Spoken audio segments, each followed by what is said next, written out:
The woods were quiet that day. Deep within the Wolfberry Mountains, where fog still clung low across the underbrush and pale light filtered like dust through the pines, time seemed to stop. The leaves above stirred only faintly, as if nature itself dared not break the tension. A chill hung in the air, not of temperature, but of something unspoken. He stood there at the edge of the clearing, a young man, plain, unarmored, modest in bearing, but with a gaze as sharp as a sword. His clothes were worn from travel, a strap running across his chest securing a makeshift sheath, now empty. The muscles in his arms were taut, but steady. As he bore the weight of the girl in his arms, she hung limp against him, unconscious. Her silvery hair trailed over his shoulder like threads of moonlight, her limbs motionless, her face pale, too pale. A trace of dried blood had seeped into the hem of her robe, and a bandage, hastily tied, cradled her side. He held her not like a burden, but like a vow. Before him stood two figures. The first, cloaked in a robe of cobalt and white, was a young woman, tall, proud, beautiful in that haunting way born of royalty and sorcery. Her wide-brimmed hat cast shadows across her eyes, but her tears betrayed her. They rolled freely down her cheeks as her lips trembled with disbelief and hurt. "Why?" she whispered. Her voice cracked as though the words themselves betrayed her. Behind her, silent and unmoving, stood a second figure cloaked in black, a hooded sentinel. No words passed from him, but the intensity in his stance left no doubt. He was ready to strike. "I have to do this," the young man replied at last, his voice low, "even if you all hate me for it." The sorceress took a step forward. Her gloved hand clutched her staff, its silver head gleaming dimly with enchantment. "She's not yours to take," she said. Her words were trembling. "You know what she is. You know what will happen." He didn't flinch. "I know." His eyes lowered to the unconscious girl in his arms. "But she's still a person, and she's still alive." A single breath passed. A bird cried once in the distance, then fell silent. The sorceress wiped at her eyes, angrily now. "You'll die protecting her. You know that, right?" He smiled, not defiantly, just tiredly. "Maybe." She stepped closer. "Please," she said, voice breaking. "Don't do this." The moment stretched long, but the answer was already written in the stillness of his posture. "I'm sorry." Those were the words that ended everything. The sentinel stepped forward, his hand brushing the hilt of the blade sheathed at his back. A threat, a promise. But the young man didn't back away. His body may have been tired, scraped, bleeding, but his resolve was a blade that would not dull. "I won't let her die," he said, and with that he turned, slowly, purposefully, and began to walk away. The sorceress fell to her knees, fists clenched at her sides, teeth gritted. "Damn you," she breathed. Though whether it was toward him, the gods, or herself, not even she knew. He didn't look back. The girl in his arms remained silent, motionless, caught between life and death, a secret the mountains now carried, and a destiny neither side could stop. The moon hung high over Hinokuni, a luminous coin in a black sea, as silence fractured into chaos. From within the imperial palace, a shiver of energy rippled outward. Sparks danced violently across the air, cracking and snapping like lightning caged in glass. Ancient wooden beams groaned as an unseen force strained against the sacred walls. Crackle, snap, panic spread fast, like fire on dry grass. "We're under attack," cried a voice from within the citadel, frantic with disbelief. Another voice echoed the cry from the far side of the courtyard. In moments the imperial capital was no longer a sanctum of peace. It became a battlefield. The Ayakashi, monstrous, spectral beasts of twisted flesh and spirit, had breached the barrier. One of them lunged into the courtyard, a grotesque boar-headed abomination with fangs, the size of a man's thigh, and eyes that bulged white with malice. Clawed hooves dug furrows into the marble as it trampled a helpless attendant. Blood splashed the tiles like scattered ink. "Protect the emperor," came the desperate command. Imperial guards, their armor clinking with rushed motion, flooded the open court, swords drawn, spears lowered. But none of them had ever trained for this. Another creature, serpentine and gleaming, slithered in the air above, its scales pulsing with otherworldly glow. A tail, long and feathered, lashed like a whip through the sky, as screams pierced the night. The capital has been invaded by Ayakashi, one guard shouted, swinging wildly at a shadow that disappeared before the blade reached it. From every roof and every hall, the sounds of breaking glass, splintering wood, and anguished wails melded into a nightmarish orchestra. Courtiers, in silk robes scattered like petals in a storm, their cries barely distinguishable from the roar of beasts. A young guard captain, face pale but sword firm in hand, stepped back toward the inner chamber, his gaze lifted skyward, where smoke coiled and shadows writhed like vipers. Has the barrier over the capital been broken? What on earth is happening? No answer came, only the stench of sulfur, and the howl of a world slipping into chaos. And far above it all, far from the terror unfolding, two silhouettes tore through the night sky. One, wild-haired and fox-eared, his expression fierce, and eyes locked forward, held his katana angled behind him like a flash of silver. The other, with loose robes and an irreverent grin, danced beside him through the air, beads jingling around his neck, a small child, clinging to his shoulder, and chewing on grilled meat, as if this were all just a festival parade. They moved with purpose, not to escape the storm, but to dive straight into it, because this story had only just begun. Above the smoldering capital, the night sky was torn open by streaks of fleeing shadows. Great Ayakashi, serpent-bodied beasts with blazing eyes, glided silently across the heavens like dragons of myth. They moved with unnatural grace, and most disturbingly, with purpose. A few are fleeing, someone whispered from the ramparts. One soldier pointed upward, eyes wide. Wait, they're holding something. What is that? Below them, firelight danced across scales and teeth. In the talons of one great white beast was a box, an ornate, black lacquered container, adorned with sacred seals and ancient runes. It shimmered faintly, as if resisting its own theft. A gasp tore from a young officer's lips. That box is, it can't be. Within the sacred temple grounds, all was quiet, but only because everything was gone. The inner sanctum that once held the treasures of the emperor, now sat open, and desecrated. The door, once sealed with divine prayer, and bound by generations of warding charms, lay cracked and askew. Moonlight spilled into the hollow, where something eternal had once rested. Two court officers stumbled into the shrine, breaths ragged, faces pale. The sacred treasures, they've been stolen, one managed to say, his voice shaking. The other turned, panic overtaking duty. Our report to the emperor, immediately. Yes sir.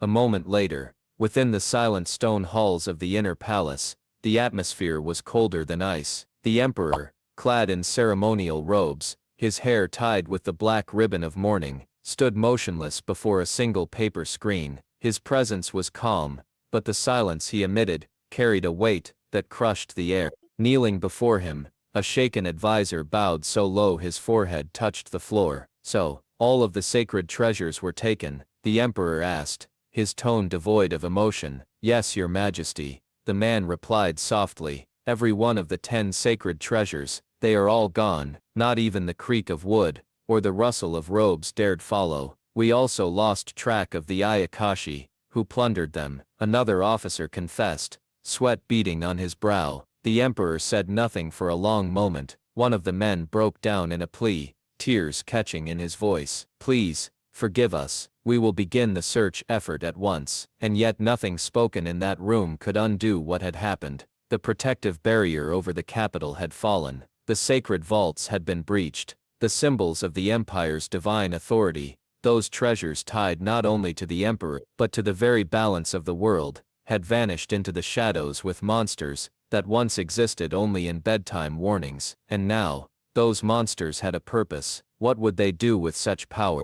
That question loomed heavier than the emperor's silence. The age was one of turmoil. Even beneath the polished stone streets of the capital, even behind its towering walls and sacred shrines, the world had begun to split at the seams. Whispers of spirits once sealed away were no longer just tales told over firelight. They were real, and they were angry. Above the world, unseen by mortals, monstrous faces slithered through the sky. Demons of old, twisted Ayakashi, once locked in darkness, they clawed through the veil between realms, drawn by hatred and hunger.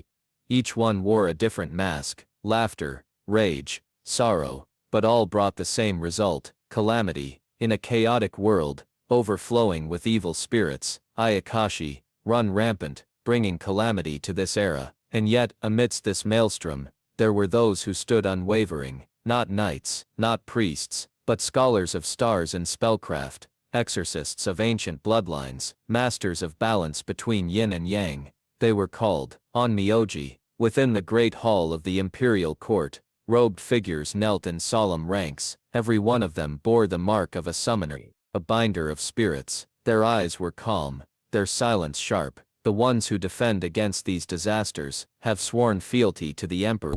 The emperor sat at the head, a distant figure of stillness, yet even he knew, even the Onmyoji could not face what had just begun, for the sacred treasures were gone, and the enemy this time was not just Ayakashi. Far from the polished stone and sacred seals, somewhere deep in the countryside, the wind rustled lazily through golden fields, birds chirped, insects buzzed in the warmth of early afternoon, and there, humming to himself, his tiny paws full of gathered berries, skipped a childlike figure, with round ears and a bushy tail. "All right," he cheered. "I got a bunch." His name was Ranmaru, and he was no ordinary child. With fur-covered limbs and sharp little teeth, he was a half Ayakashi, born of both spirit and human blood, a weasel boy, scruffy and energetic, with eyes full of mischief, and a belly always hungry. His kimono was tattered, but clean. His feet were calloused from forest wandering,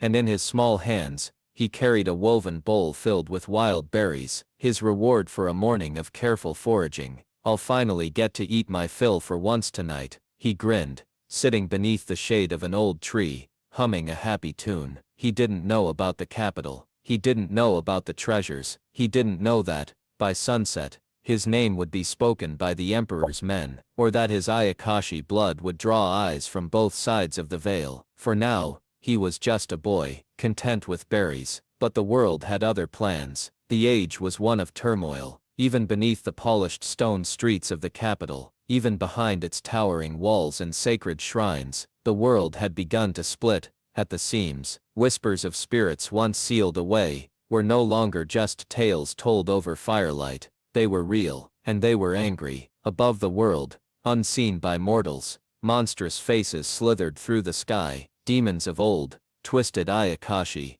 once locked in darkness, they clawed through the veil, between realms, drawn by hatred and hunger. Each one wore a different mask, laughter, rage, sorrow, but all brought the same result, calamity. In a chaotic world, overflowing with evil spirits, Ayakashi, run rampant, bringing calamity to this era. And yet, amidst this maelstrom, there were those who stood unwavering, not knights, not priests, but scholars of stars and spellcraft, exorcists of ancient bloodlines, masters of balance between yin and yang. They were called Onmyoji. Within the great hall of the imperial court, robed figures knelt in solemn ranks. Every one of them bore the mark of a summoner, a binder of spirits. Their eyes were calm, their silence sharp. The ones who defend against these disasters have sworn fealty to the emperor.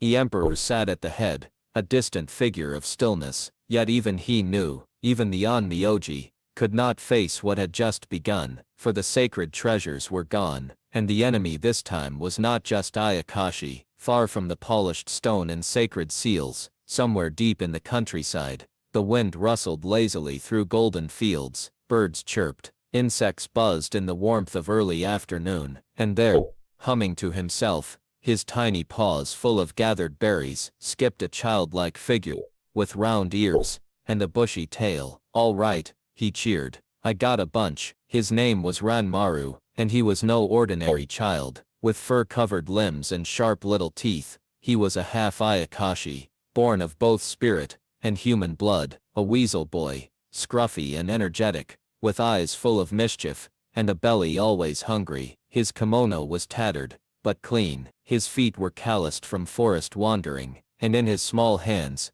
he carried a woven bowl filled with wild berries, his reward for a morning of careful foraging. "I'll finally get to eat my fill for once tonight," he grinned, sitting beneath the shade of an oak, humming a happy tune. He didn't know about the capital, he didn't know about the treasures, he didn't know that, by sunset, his name would be spoken by the Emperor's men, or that his Ayakashi blood would draw eyes from both sides of the veil. For now, he was just a boy, content with berries, but the world had other plans. Ranmaru sat among the tall grass, his tail curled softly around his side, as he chewed on a wild berry. The sunlight was gentle today, the mountains sleeping in their green haze. Just ahead, nestled between the ridges, stood a castle, tall, stern, and black as obsidian. He squinted at it. That castle sure is strange. The whole thing, pitch black. Just what kind of lord lives there? The question hung in the air like a drifting petal. Ranmaru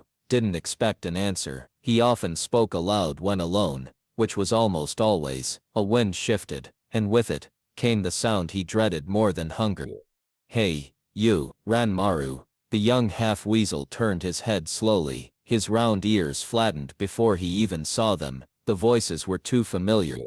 Coarse, bitter, unkind. Two older men strode up the path toward him, sleeves rolled, and expressions like thunderclouds. They didn't need weapons, their words always hurt worse. Didn't we tell you, a half-breed like you has no right to act like they're human? Ranmaru lowered his eyes, clutching his berry bowl to his chest. Haste, how dare you still live near the village? This is my mother's house, he said quietly. And didn't that mother of yours die a year ago? The blow was verbal, but it struck deeper than a fist. Ranmaru took a step back, eyes wide. I'm not gonna do anything bad to humans, I promise. The taller man leaned down, voice cracking with disdain. Ayakashi bring nothing but misfortune. Hurry up and scram. The smaller boy tried to speak again, but his voice was a whisper in the storm. I just wanted to eat tonight. One of the villagers turned, fists clenched, lips curled. Seems like words just aren't getting through. He stepped forward.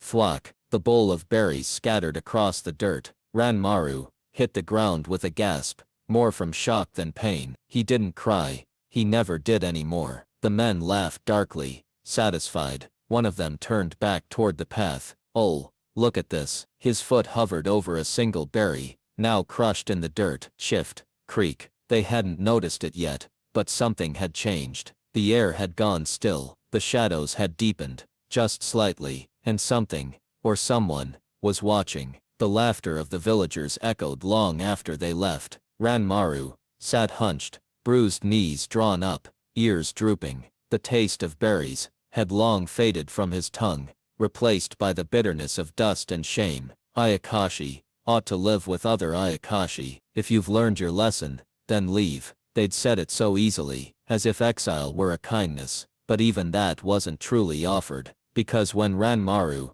imagined the spirits of his own blood, the full Ayakashi, roaming forests or skies, even their phantom voices rang cruel in his head. A half Ayakashi, don't make us laugh. There's no way we'd accept a half-breed like you. His little claws curled into the dirt, his eyes stung. With other Ayakashi, he tried to lift himself, dragging his light frame toward the hut. The door creaked as he slipped inside, the walls familiar, worn, but no longer warm. There, beneath the hanging charms and ashes of an old fire pit, he clenched his fist to his chest. His tail flicked once, then he froze. Something was wrong. The air had changed. Across the room, a shape stirred, not from the shadows. It was the shadow. It unfolded from the corner like a mist-given shape, hunched, cloaked in thick black fur, its body tall and bent beneath the roof's weight. Its arms hung low, its shoulders rising with each slow breath. And then he saw it. The face. No, not a face. A mask, blank, cracked and ancient, stretched across a circular head, one eye-hole dark and watching, the other filled with flickering white. From within the mask came a rasp, not of wind, but of breath, dragging through something broken. Wheeze, then a voice. A half. Are you? The sound was neither cruel nor kind. It just was. Ranmaru's ears twitched, his pupils narrowed. Bubble what? He asked, his voice no louder than a leaf hitting the floor. What are you? The voice asked again, a question, a test, a beginning. The moment hung like a held breath. Ranmaru stared at the towering figure across from him. Still, dark, wrapped in bristled fur and crowned with a cracked metal mask. Its voice had been rasping, wheezing, but not hostile. But that didn't mean Ranmaru was ready to accept a houseguest. Bubble, who are you? He yelped, springing backward with a hiss. This is my house. His tail fluffed into a spiked crescent, his eyes wide, fangs bared. He crouched like a cat backed into a corner. No need to kick up a fuss. The masked being wheezed, raising his hands in something like surrender or mockery. Ranmaru blinked. He hadn't expected such a casual response. Honestly, the masked one continued, for someone who's only half, you've got guts to stand up to me. Ranmaru's expression twisted into a scowl. Chess, I'm not scared. He was very much scared. Hey, why all of a sudden are you saying stuff like that? The masked figure chuckled softly, and then shifted his weight. A new seriousness crept into his tone, quiet, but certain. All right then, boy, since you are part Ayakashi, I will trust in you. Ranmaru tilted his head, uncertain. What? From beneath the folds of his robe, the stranger pulled out a small object, curved like a claw, glowing faintly in the light. It was translucent, the color of blood orange amber. A magatama. This, the masked one said, is a magatama. He held it toward Ranmaru, with reverence. I'm entrusting it to you. Bubble. What? Why? The boy's eyes darted between the stone and the hand holding it. Soon, the masked one said, my pursuers will be upon me. He leaned closer, the shadows bending around him, as if listening to hide this stone from them. Ranmaru's ears twitched. He clutched the magatama, in trembling paws, its weight far greater than it appeared. I leave it to you, comrade. Wait, comrade, I'm just a weasel. But the stranger had already stepped to the threshold. There are two men, he said, in straw hats. They are an atrocious lot. Ranmaru's mouth opened again, panic rising. I will return at dusk. Wait, why? But the figure was gone, leaving only silence, a flickering fire pit,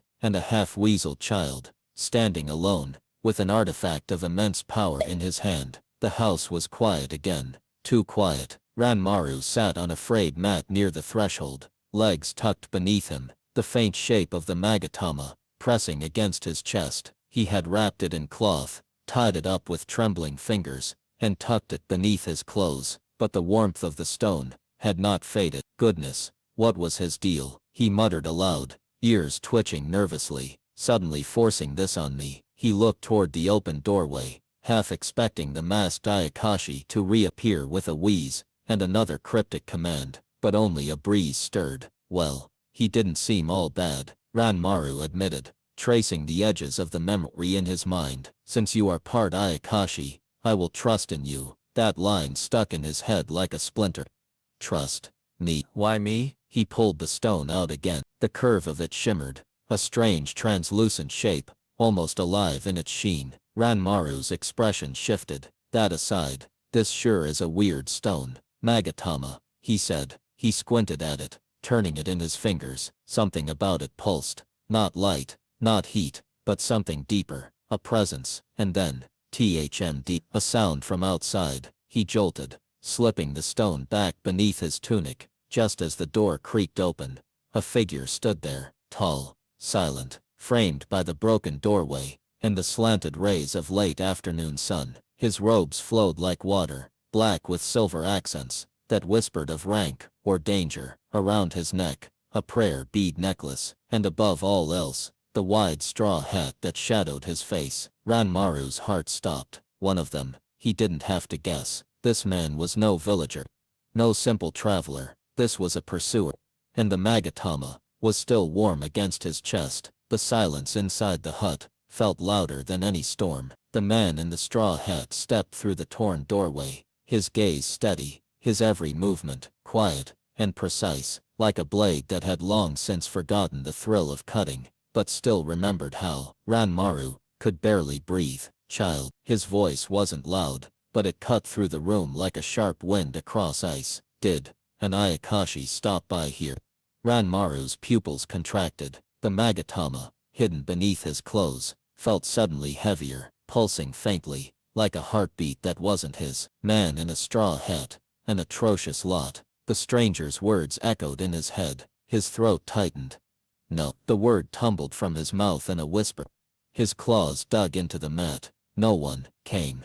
His voice cracked. The man took another step forward, sandals, silent against the wood. His hat shaded his eyes, but Ranmaru could still feel their weight, pressing down on him, scrutinizing, questioning, almost knowing. Don't look at my chest. Don't hear my heartbeat. Don't smell the truth. Ranmaru's tail curled tighter around him. He sat small, still, knees close, ears low, the perfect image of a harmless creature.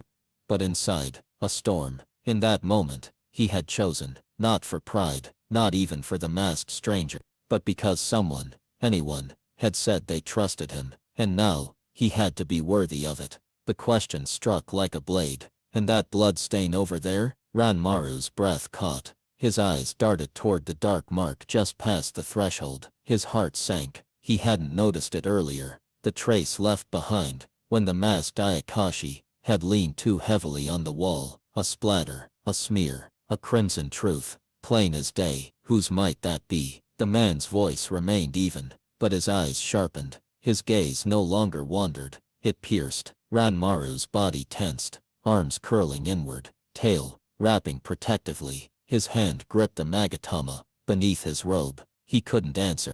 Not without giving it all away. Then, from behind the door, another presence stepped in, light-footed and poised, his robe trimmed in ceremonial white, a second straw hat casting shadows over a pale, unreadable face.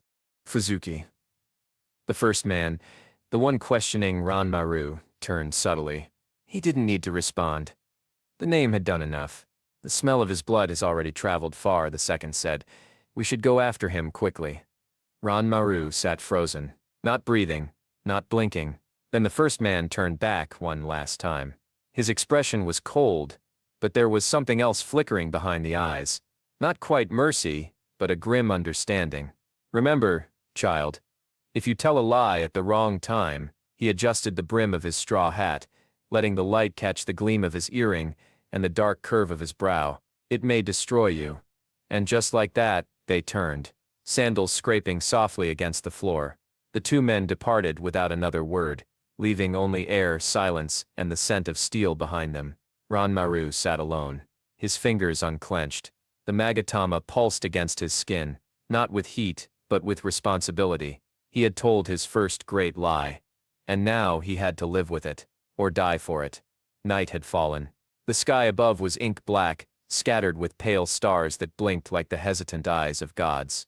The grass swayed gently under the moonlight, and at the edge of the hut, Ranmaru sat cross-legged on the mat, his tail curled over his lap. He sighed, head tilted up at the stars. What on earth was up with today? Everything from the villagers' jeers to the strangers in straw hats had happened so fast, it barely felt real now. Weird from start to finish, he chuckled. A breeze rustled the tall grass behind him. He perked up, ears twitching. Oh well, I kept my promise, he murmured, glancing down at the cloth tucked inside his robe. So I guess it's fine. Just as he finished speaking, Russell, he turned, pupils narrowing. A shadow emerged from the field, tall and shaggy, moving with slow, deliberate steps. Yo, said the voice.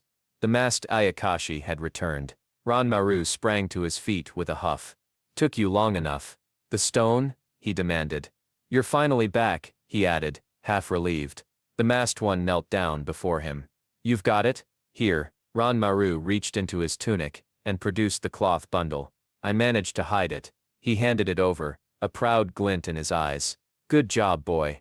The Ayakashi barked, reaching for the magatama with a rare spark of emotion. Ranmaru scratched his cheek and looked away, pretending to act cool. For me, something like this is a piece of cake, he said with a lopsided grin. Hey, piece of cake, he repeated inwardly. Even if I thought I was going to die from nerves. The Ayakashi nodded. Silent. But something warm had passed between them, something understood without being spoken. Trust returned. The night air was cold, the stars distant. Ranmaru beamed with pride, the magatama resting safely in the palm of his hand, as he returned it to the masked wanderer. The boy's ears twitched playfully, as he laughed. For me, something like this is a piece of cake. But the Ayakashi didn't laugh. He moved. Fast. Before Ranmaru could react, the masked figure lunged, a blur of sinew and fury, and slammed the boy hard to the ground. Grass crushed beneath them. Wind fled the clearing. The stars seemed to vanish. Gaahe. Ranmaru's breath caught in his throat as the heavy weight pressed down on his chest. He blinked, disoriented, the warmth of his grin still lingering, as confusion overtook it. What? What? The Ayakashi loomed above him, one eye glowing cold and cruel.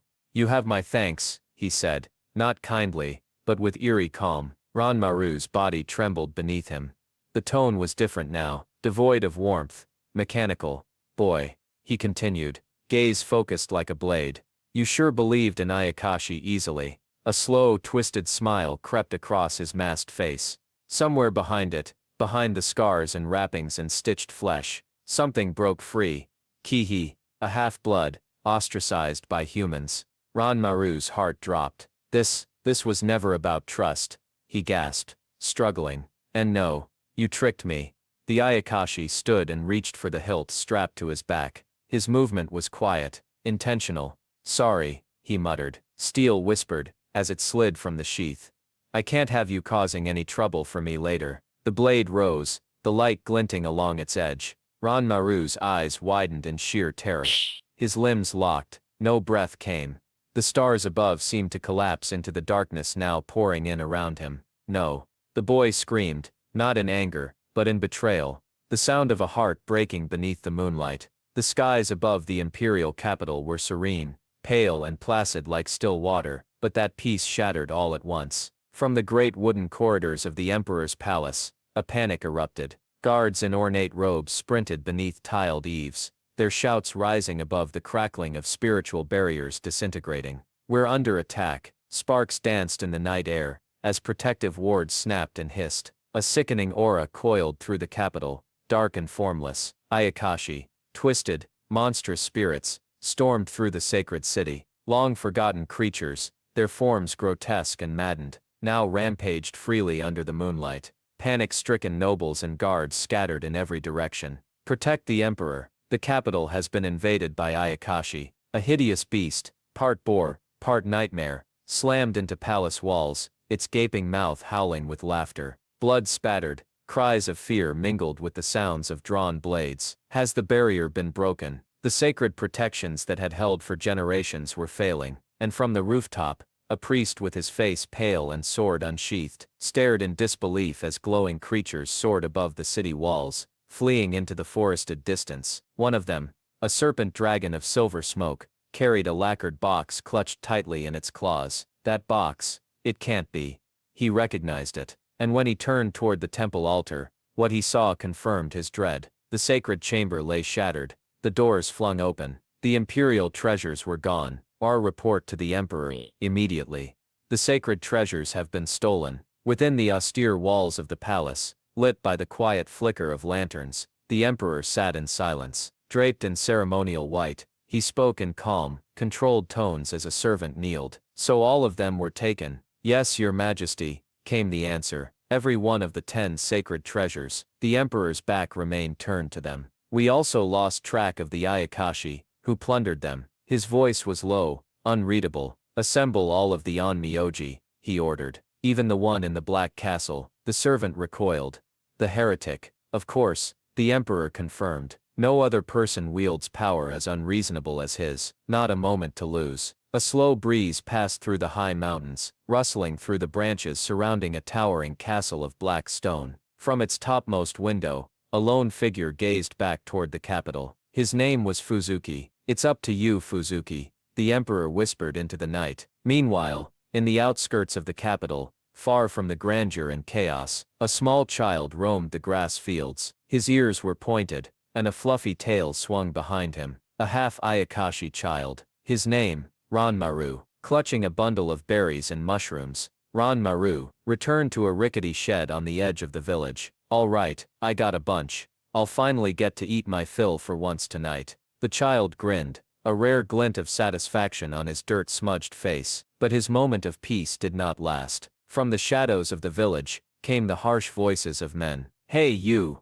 Ranmaru. Ranmaru's ears perked up, eyes wide in sudden fear. A half-breed like you has no right to act like they're human. The villagers approached, their expressions twisted by hatred. They struck him down with words and fists alike. Ayakashi bring nothing but misfortune. Didn't your mother die a year ago? Ranmaru flinched but remained curled on the ground, clutching his bruised arms. He whispered, I won't do anything bad to humans. But the blows kept coming. Later, inside the broken-down house his mother once called home, Ranmaru sat alone, staring at his reflection in a pool of water. With other Ayakashi, he murmured, recalling the villagers' jeers. There's no way they'd accept a half-breed like you. A rustle, the creak of an old door. He turned, and there stood a creature shrouded in black fur, its face wrapped in cloth, a single eye staring from its helm. It wheezed with every breath.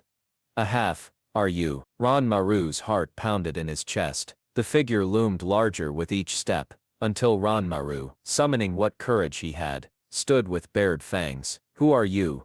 This is my house. But the being only chuckled. You've got guts to stand up to me, for someone who's only half. Then, unexpectedly, it held out a hand, and in its palm was a jewel. This Magatama, I'm entrusting it to you. Hide it. Soon my pursuers will come. 2 men in straw hats, an atrocious lot. Ranmaru blinked, startled. The creature turned to leave. I'll return at dusk. I leave it to you, comrade. Evening fell. The sky painted itself in deep hues of violet and blue. Ranmaru sat, clutching the strange stone. Its shape was soft, crescent-like, unlike anything he'd seen. Then, thud, the paper door tore open. A man stood there, tall and ominous, clad in dark robes. A wide straw hat shaded his eyes. His voice was cold. Child, did an Ayakashi stop by here? Ranmaru's eyes went wide. The words from earlier echoed in his mind. 2 men in straw hats, an atrocious lot.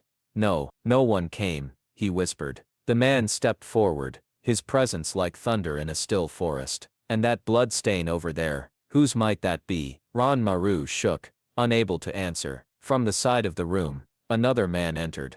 The second pursuer, Fuzuki, he said. We should go after him quickly. The smell of blood has traveled far. But as the two turned to leave, Fuzuki's words lingered like a blade. Remember, child, if you tell a lie at the wrong time, it may destroy you. Night deepened. The stars blinked faintly above the open field. Ranmaru sat under the sky, the Magatama hidden, waiting. A figure returned, crawling from the forest. Yo, you're finally back. Ranmaru rushed over. His smile was bright. I managed to hide it. Good job, boy. The masked creature laughed. You sure believed an Ayakashi easily. Before Ranmaru could react, it struck. A heavy blow slammed him into the ground, breath driven from his lungs. Kehehe, a half-blood, ostracized by humans. You tricked me, he gasped. Sorry, but I can't have you causing trouble for me later. It raised its blade, and just as it came down, a blade flashed through the night. A shadow descended from the sky,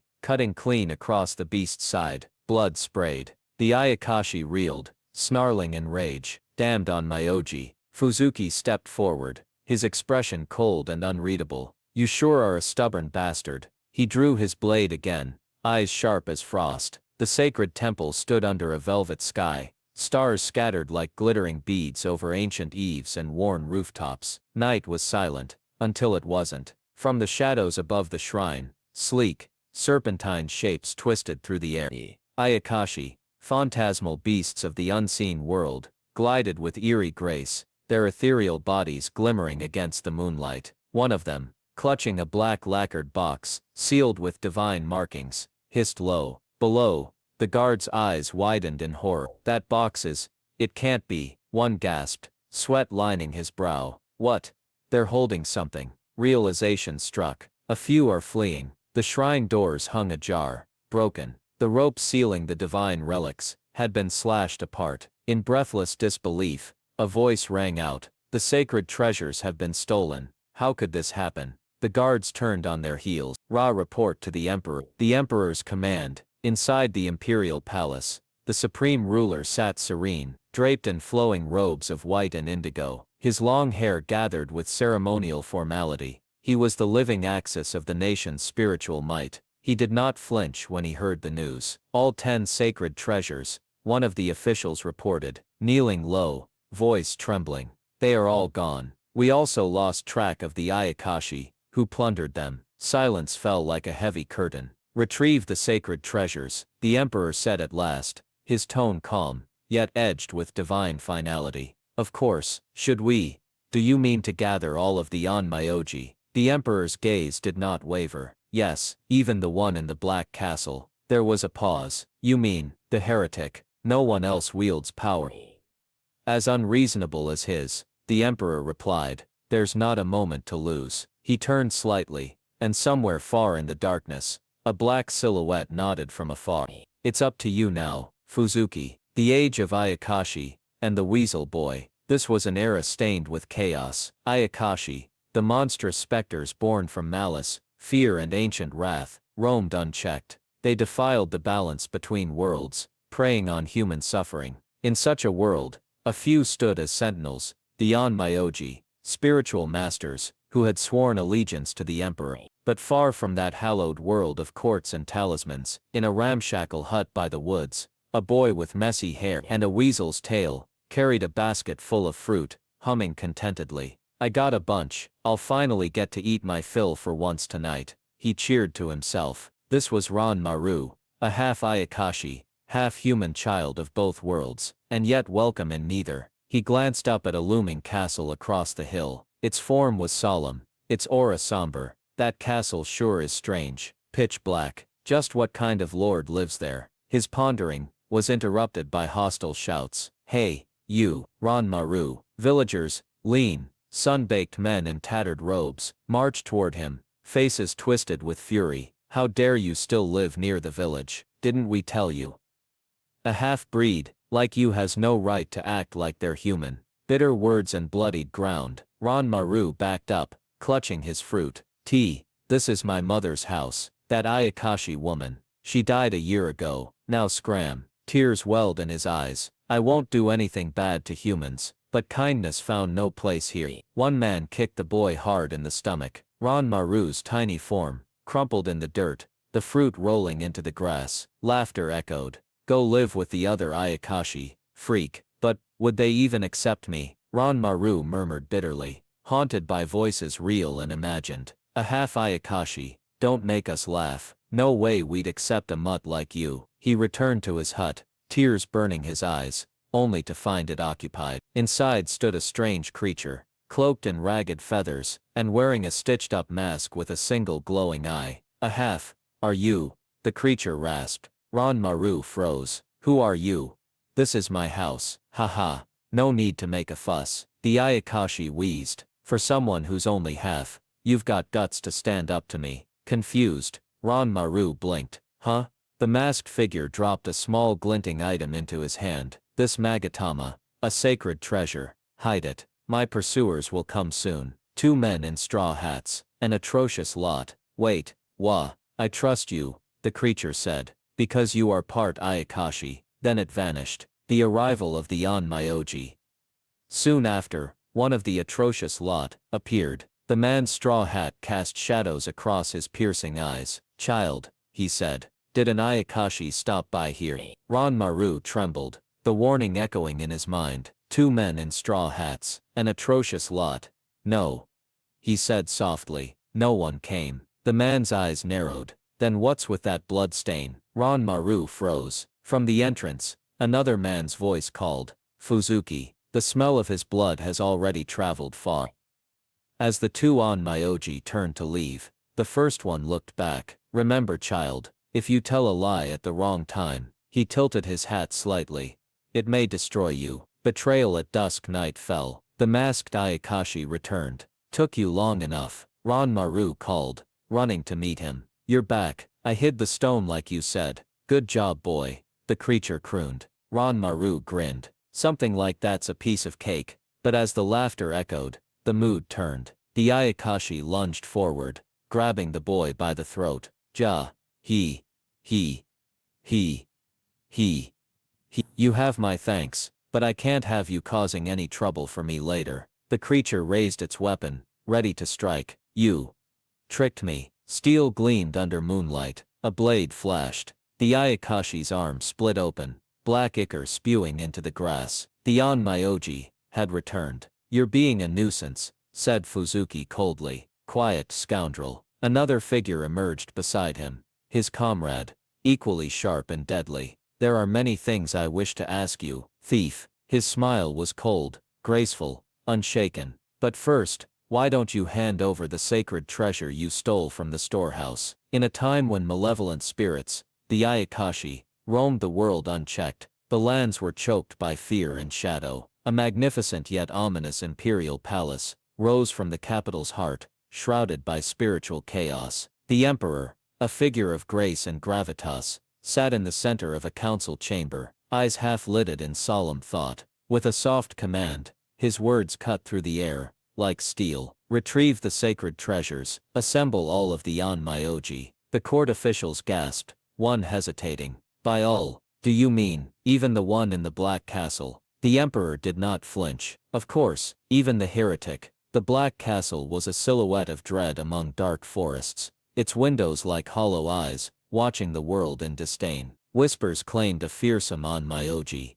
Fuzuki lived there. Someone feared even by those who called on monsters for war. No other person wields power as unreasonable as his, the official muttered, his lips trembling as he bowed, and dashed away to fulfill the command. Meanwhile, in a distant humbler corner of the land, a small half-weasel boy, with tousled hair, and a beaming face emerged from the woods. Ranmaru, a half-Ayakashi, clutched a bundle of fruits in both hands, his patched-up kimono rustling with every joyful bounce. All right, I got a bunch, he chirped. I'll finally get to eat my fill for once tonight. Though cheer lit his face, Ranmaru's gaze drifted to the distant mountains, where the Black Castle loomed like a dark fang against the sky. That castle sure is strange, he mumbled to himself. The whole thing, pitch black. Just what kind of lord lives there? Before he could ponder more, sharp voices pierced the quiet. Hey, you, Ranmaru. Two villagers stood at the edge of the path, anger twisted on their faces. Didn't we tell you? A half-breed like you has no right to act like they're human. Ranmaru winced, and took a step back. This is my mother's house. Didn't that mother of yours die a year ago? Ayakashi bring nothing but misfortune. Another man spat, jabbing a finger in his direction. Hurry up and scram. The boy's ears drooped. I won't do anything bad to humans. A sharp smack echoed through the clearing, as one of the men struck him, scattering his fruit. Tears welled in Ranmaru's eyes, but he clenched his fists, trembling. A Kayakashi ought to live with other Ayakashi. The men scoffed, turning their backs. With other Ayakashi. Ranmaru echoed in a whisper, crouching to pick up the bruised fruit. Shadows danced in his mind. A half Ayakashi. Don't make us laugh. The voices of imagined monsters taunted him. There's no way we'd accept a half-breed like you. He sat alone by the door, the thin curtain of the hut fluttering with the wind. That's when a stranger appeared. A towering figure cloaked in shaggy black robes stood in the center of his home. His face was hidden behind a strange helmet, one large, unblinking eye painted on the front. He wheezed as he spoke. A half, are you? Ranmaru froze, startled. Who are you? This is my house. The figure didn't attack, didn't rage. Instead, he tilted his head. Honestly, for someone who's only half, you've got guts to stand up to me. Huh? Why all of a sudden? The stranger lowered his voice. All right then, boy. Since you are part Ayakashi, I will trust in you. He held out a small, strange-looking stone, glowing faintly in his hand. This Magatama, I'm entrusting it to you. Ranmaru blinked in disbelief. Huh? So, soon my pursuers will be upon me. Hide this stone from them. They're two men in straw hats, an atrocious lot. I leave it to you, comrade. I will return at dusk. He turned and vanished with alarming speed, his cloak dissolving into the darkening woods. Left alone, Ranmaru examined the strange Magatama. Goodness, what was his deal? He muttered, sitting with legs tucked under him. The stone pulsed gently in his lap. Well, he didn't seem all bad. But still, suddenly forcing this on me. Just then the door creaked. A tall man stood in the doorway, one hand lifting the tattered curtain. He wore a long robe, and a wide straw hat shadowed his sharp eyes. His voice was calm but commanding. Child, did an Ayakashi stop by here? Ranmaru stiffened. Man in a straw hat, an atrocious lot. The memory of the cloaked man's warning surged through his mind. He hesitated, then slowly shook his head. No, no one came. The man's eyes narrowed. And that blood stain over there? Ranmaru gasped. His silence only grew heavier. Whose might that be? The man asked. Before Ranmaru could respond, another straw-hatted figure stepped into the room. Fuzuki, he addressed the first man. The smell of his blood has already traveled far. We should go after him quickly. The first one, Fuzuki cast a final glance back. Remember, child, if you tell a lie at the wrong time, it may destroy you. Their cloaks trailed behind them as they vanished into the woods. Later that night, Ranmaru sat alone on the porch, staring up at the stars. Weird from start to finish. What on earth was up with today? Then came a familiar wheeze. The cloaked Ayakashi reappeared, staggering from the brush. Yo, you're finally back, Ranmaru cried, rising to his feet. The stone. Here, I managed to hide it. Good job, boy, the stranger chuckled, accepting the stone. For me, something like this is a piece of cake, but the air shifted. Before Ranmaru could react, the Ayakashi lunged and slammed him into the ground. Gah!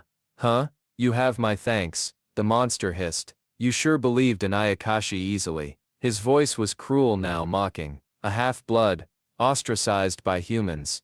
You tricked me, Ranmaru gasped. Sorry, he said, drawing a massive cleaver from his back. I can't have you causing any trouble for me later. Just as the blade was about to fall, light flashed. A sword sliced through the air. The cloaked figure reeled back, wounded and shrieking. From the tree line stepped Fuzuki, his katana gleaming under the moonlight. His eyes were cold, lethal. Quiet, scoundrel, he said. You're being a nuisance. The first straw-hatted man soon joined him, his voice measured. There are a great many things I wish to ask you. Thief, the injured Ayakashi hissed, clutching his wound. But first, Fuzuki added with a wry smile, why don't you hand over the sacred treasure you stole from the storehouse? Panicked, the Ayakashi seized Ranmaru and pressed a blade to his throat. Don't come any closer. I'll kill the brat. That's no concern to me, Fuzuki replied coldly. That child lied to me. I don't care what becomes of him. I'll gladly separate your limbs from your body, if you so choose. Ranmaru, struggling in the monster's grip, muttered in disbelief. Which one of these is the bad guy again? Cornered, the Ayakashi suddenly tossed the Magatama into his own mouth. In that case, I have no other choice. The stone vanished into his gullet, and then, his form began to change. In an age drenched in twilight, when the skies were blackened by malevolence, and the earth trembled with the footsteps of unseen horrors, Ayakashi, demonic spirits of chaos, roamed freely. Their laughter echoed from the woods, their wrath poured into villages, and despair hung like smoke across the cities. Amidst this ever-churning nightmare, there were those who stood firm, guardians cloaked not only in silk, but in unwavering duty. On Myoji, the emperor's sworn protectors, with robes like cascading ink, and spells inscribed on parchment, they faced the monstrous, tireless tide. Far from the grandeur of temples and citadels, in a rickety shack nestled at the edge of a quiet village, lived a small boy with furred ears and a fluffy tail, a half-weasel Ayakashi named Ranmaru. His eyes sparkled with innocent joy as he returned from foraging, arms full of wild berries. All right, I got a bunch, he cheered, grinning to himself. I'll finally get to eat my fill for once tonight. The shack behind him, aged and crooked, was all he had left of his mother, who had passed a year ago. The boy sat in the grass, savoring the idea of a quiet meal under the stars, but his thoughts wandered. Across the distant hills loomed a castle, a towering structure shrouded in darkness, unnaturally silent. That castle sure is strange, he murmured, ears twitching. The whole thing, pitch black. Just what kind of lord lives there? Before he could dwell further, the hateful voices returned. Hey, you, Ranmaru. Two villagers approached, eyes burning with contempt. How dare you still live near the village? Didn't we tell you, a half-breed like you has no right to act like they're human? Their anger was like an arrow shot through years of prejudice. This is my mother's house, Ranmaru said softly, barely above a whisper. Your mother died a year ago. You've got no place here. One man lunged and struck the basket from his hands, berries flying like blood in the dirt. Ayakashi bring nothing but misfortune. Another barked. Hurry up and scram. Ranmaru winced, shrinking in on himself. I won't do anything bad to humans. Ayakashi ought to live with other Ayakashi, came the mocking laughter. But even that was a lie. Within his broken spirit, shadows curled, memories of voices not just human, but Ayakashi as well. A half Ayakashi. Don't make us laugh. There's no way we'd accept a half-breed like you. He clutched the ragged hem of his robe, fighting back the tears. Alone, rejected by both worlds, he retreated into the shack, wiping his face with the back of a scratched hand. But inside, something stirred. A hulking figure cloaked in shadows stood by the hearth. It wheezed with each breath, its face obscured by a cracked mask and a cloak like tangled feathers. A half. Are you? The creature rasped. Ranmaru's ears perked up, eyes wide. What? Who are you? This is my house. No need to kick up a fuss. The Ayakashi chuckled. Honestly, for someone who's only half, you've got guts to stand up to me. With one sudden strange decision, the creature knelt and held out a hand. In it, a curved glowing bead, a magatama. Since you are part Ayakashi, I will trust in you. I'm entrusting it to you. Ranmaru blinked in disbelief. Huh? Hide this stone. Soon my pursuers will be upon me. 2 men in straw hats, an atrocious lot. I will return at dusk. And just as swiftly as he came, the masked being vanished, leaving behind only the bead and a stunned boy. As the sun slipped behind the hills, dusk cast golden fingers across the shack. Ranmaru sat cross-legged, cradling the magatama. Goodness, what was his deal? He muttered. Well, he didn't seem all bad. Just then the shack's door creaked. Framed by the twilight, stood a man in a wide-brimmed straw hat, face sharp as a blade, eyes like moonlit steel. Child, he said. Did an Ayakashi stop by here? The words echoed with the very warning the masked being had given. Ranmaru hesitated. No, no one came. The stranger's gaze hardened. And that blood stain over there. Ranmaru flinched. His small hand squeezed his sleeves. Whose might that be? A second man entered, his aura colder, but calm. Fuzuki, he said. The smell of his blood has already traveled far. We should go after him quickly. Fuzuki turned once more to Ranmaru. Remember, child, if you tell a lie at the wrong time, it may destroy you. The men left, alone again, under a sky now sprinkled with stars. Ranmaru sighed. Weird from start to finish, but soon rustling in the grass, snapped his attention. You're finally back. The masked Ayakashi returned. Yo, I managed to hide it. Ranmaru beamed, holding out the magatama. Good job, boy, the being praised. Ranmaru puffed his chest proudly. Something like this is a piece of cake. In that moment, everything shattered. Without warning, the Ayakashi lunged. His clawed hand shot forward, and clamped around Ranmaru's neck. Gie. Huh? The masked creature pinned him down, his one eye gleaming with malice. You have my thanks, he said. You sure believed in Ayakashi easily. Kihi, a half-blood, ostracized by humans. No, Ranmaru cried. You tricked me. Sorry, the creature said coldly. I can't have you causing any trouble for me later. He raised his blade, but in a flash of steel, the sword never fell. A shadow descended, cutting clean through the moment, like a thunderbolt. Fuzuki stood above them, blade drawn, eyes blazing. The Ayakashi hissed, staggering back. Damn it, you sure are a stubborn bastard. The creature snarled. Fuzuki lowered his hat with grim calm. Quiet scoundrel. You're being a nuisance. Behind him, his silent companion stepped forward, hand on the hilt of his own blade. There are a great many things I wish to ask you, he said. Thief. But first, why don't you hand over the sacred treasure you stole from the storehouse? The Ayakashi seized Ranmaru, and held him like a shield. Don't come any closer, I'll kill the brat. Fuzuki's face didn't change. That's no concern to me. That child lied to me. This does I don't care what becomes of him. I'll gladly separate your limbs from your body, if you so choose. Ranmaru, still in the creature's grip, sweat trickling down his temple, stared at Fuzuki in disbelief. Which one of these is the bad guy again? The Ayakashi's grin twitched. He knew he had lost. I have no other choice, he muttered. Then in a bizarre gesture, he tossed the magatama into his mouth, swallowed it whole. What? The reaction was instant. A burst of grotesque energy exploded from the creature's chest. Ranmaru was flung backward. Fuzuki barely leapt away in time. Tentacles, dark, vile, sprang from the Ayakashi's body, lashing out in all directions. My house, Ranmaru whispered as the shack behind him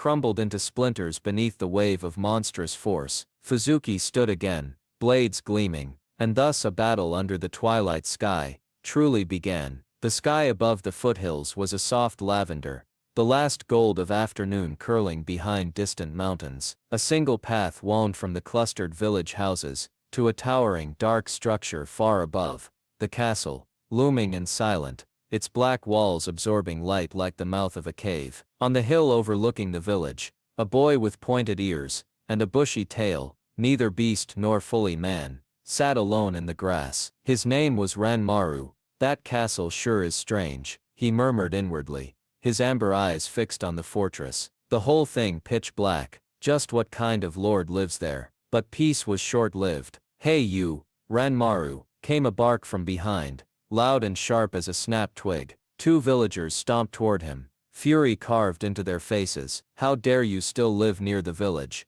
Didn't we tell you? One spat. A half-breed like you has no right to act like they're human. Ranmaru shrank into himself, clutching his small sack tighter. This is my mother's house, he whispered. But the taller man snarled. Your mother died a year ago. This place doesn't belong to a cursed thing like you. Ayakashi bring nothing but misfortune. I won't do anything bad to humans, Ranmaru pleaded, trembling, but mercy never touched their eyes. One stepped forward, and struck him across the face. Ranmaru's small frame crumpled in the dirt. Seems like words just aren't getting through, one scoffed. Ayakashi ought to live with other Ayakashi. With other Ayakashi, he echoed, choking on the word. Laughter like dry leaves rustled behind him. Dark spirits loomed in his thoughts. A half Ayakashi. Don't make us laugh, their twisted whispers said. There's no way we'd accept a half-breed like you. That night, in the silence of his tiny shack, Ranmaru sat curled on the floor, clutching his bruised shoulder. The wind pressed through cracks in the wall. He didn't cry, he hadn't in a long time, but the silence broke with a wheezing sound. A tall figure stood inside the home, draped in shadows and feathers, a bandaged mask covering its face. A half are you? It wheezed, voice low and scraping. Ranmaru gasped. Who are you?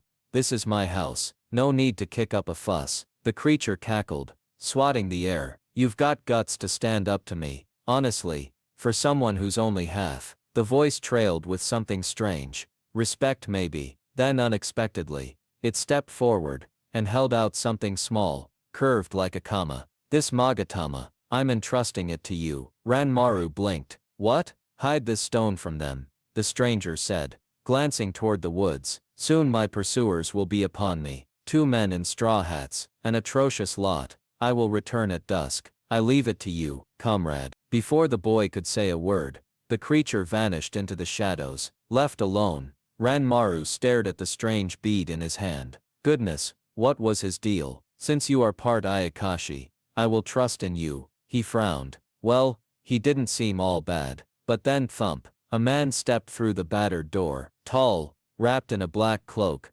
straw hat shadowing sharp eyes that glimmered like blades. His voice was cold. Child, did an Ayakashi stop by here? Ranmaru froze. Man in a straw hat, an atrocious lot, the creature had said. No one came, he lied, heart thudding like a drum. The man's gaze narrowed. And that blood stain over there? He asked, pointing to the drying smear on the floor. Ah, Ranmaru gasped. Whose might that be? The child's hand gripped his shirt. His stomach twisted. Another man entered then, pale eyes under another straw hat. Fuzuki, he said. The smell of his blood has already traveled far. We should go after him quickly, the second said. As they turned to leave, the first man looked back once more. Remember, child, he said, if you tell a lie at the wrong time, it may destroy you. Ranmaru sank into the floor, after they were gone, breath catching in his chest. Night fell, weird from start to finish,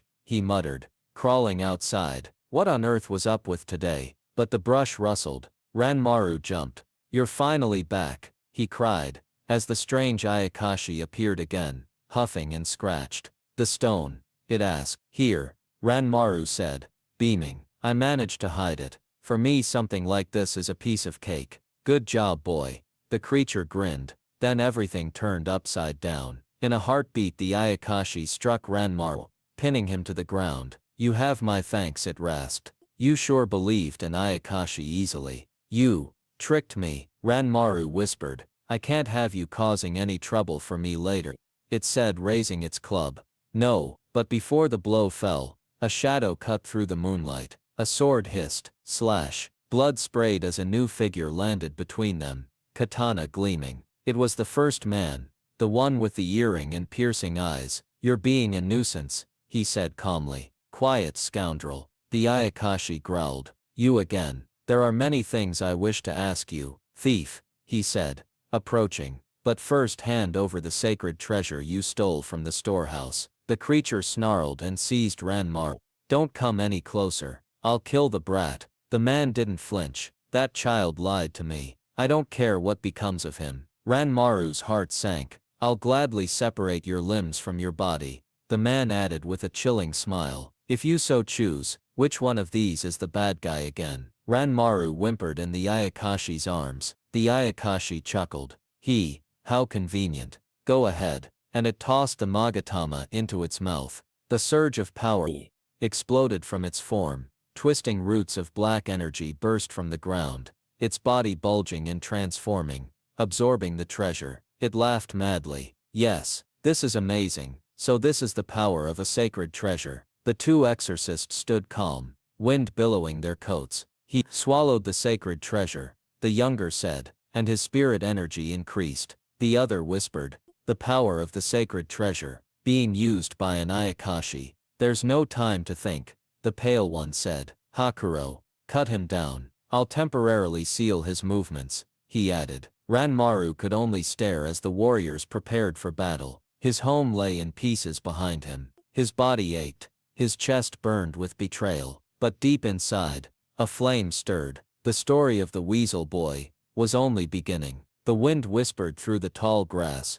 rustling like secret voices in a world that refused to make room for him. His dust clung to his knees as he sat crouched, the dirt tasting of silence and rejection. The sun was cruel in its brightness, casting no shadows of comfort, only the cold clarity of being alone. Hakayashi ought to live with other Ayakashi. The boys had sneered, their sandals crunching the earth as they walked away, leaving behind laughter sharp as broken glass. If you've learned your lesson, then leave. The boy didn't cry. He had done enough of that before. He stared at the earth, at the cracked shell of a cicada near his feet. With other Ayakashi, he murmured. But even that frail hope was dashed. A half Ayakashi. Don't make us laugh, sneered the shadows of those who should have been his kin. There's no way we'd accept a half-breed like you. The weight of those words pressed him down, until the only thing left to do was to clutch his tattered sleeve, grip hard, and retreat into the safety of a crumbling wooden shack.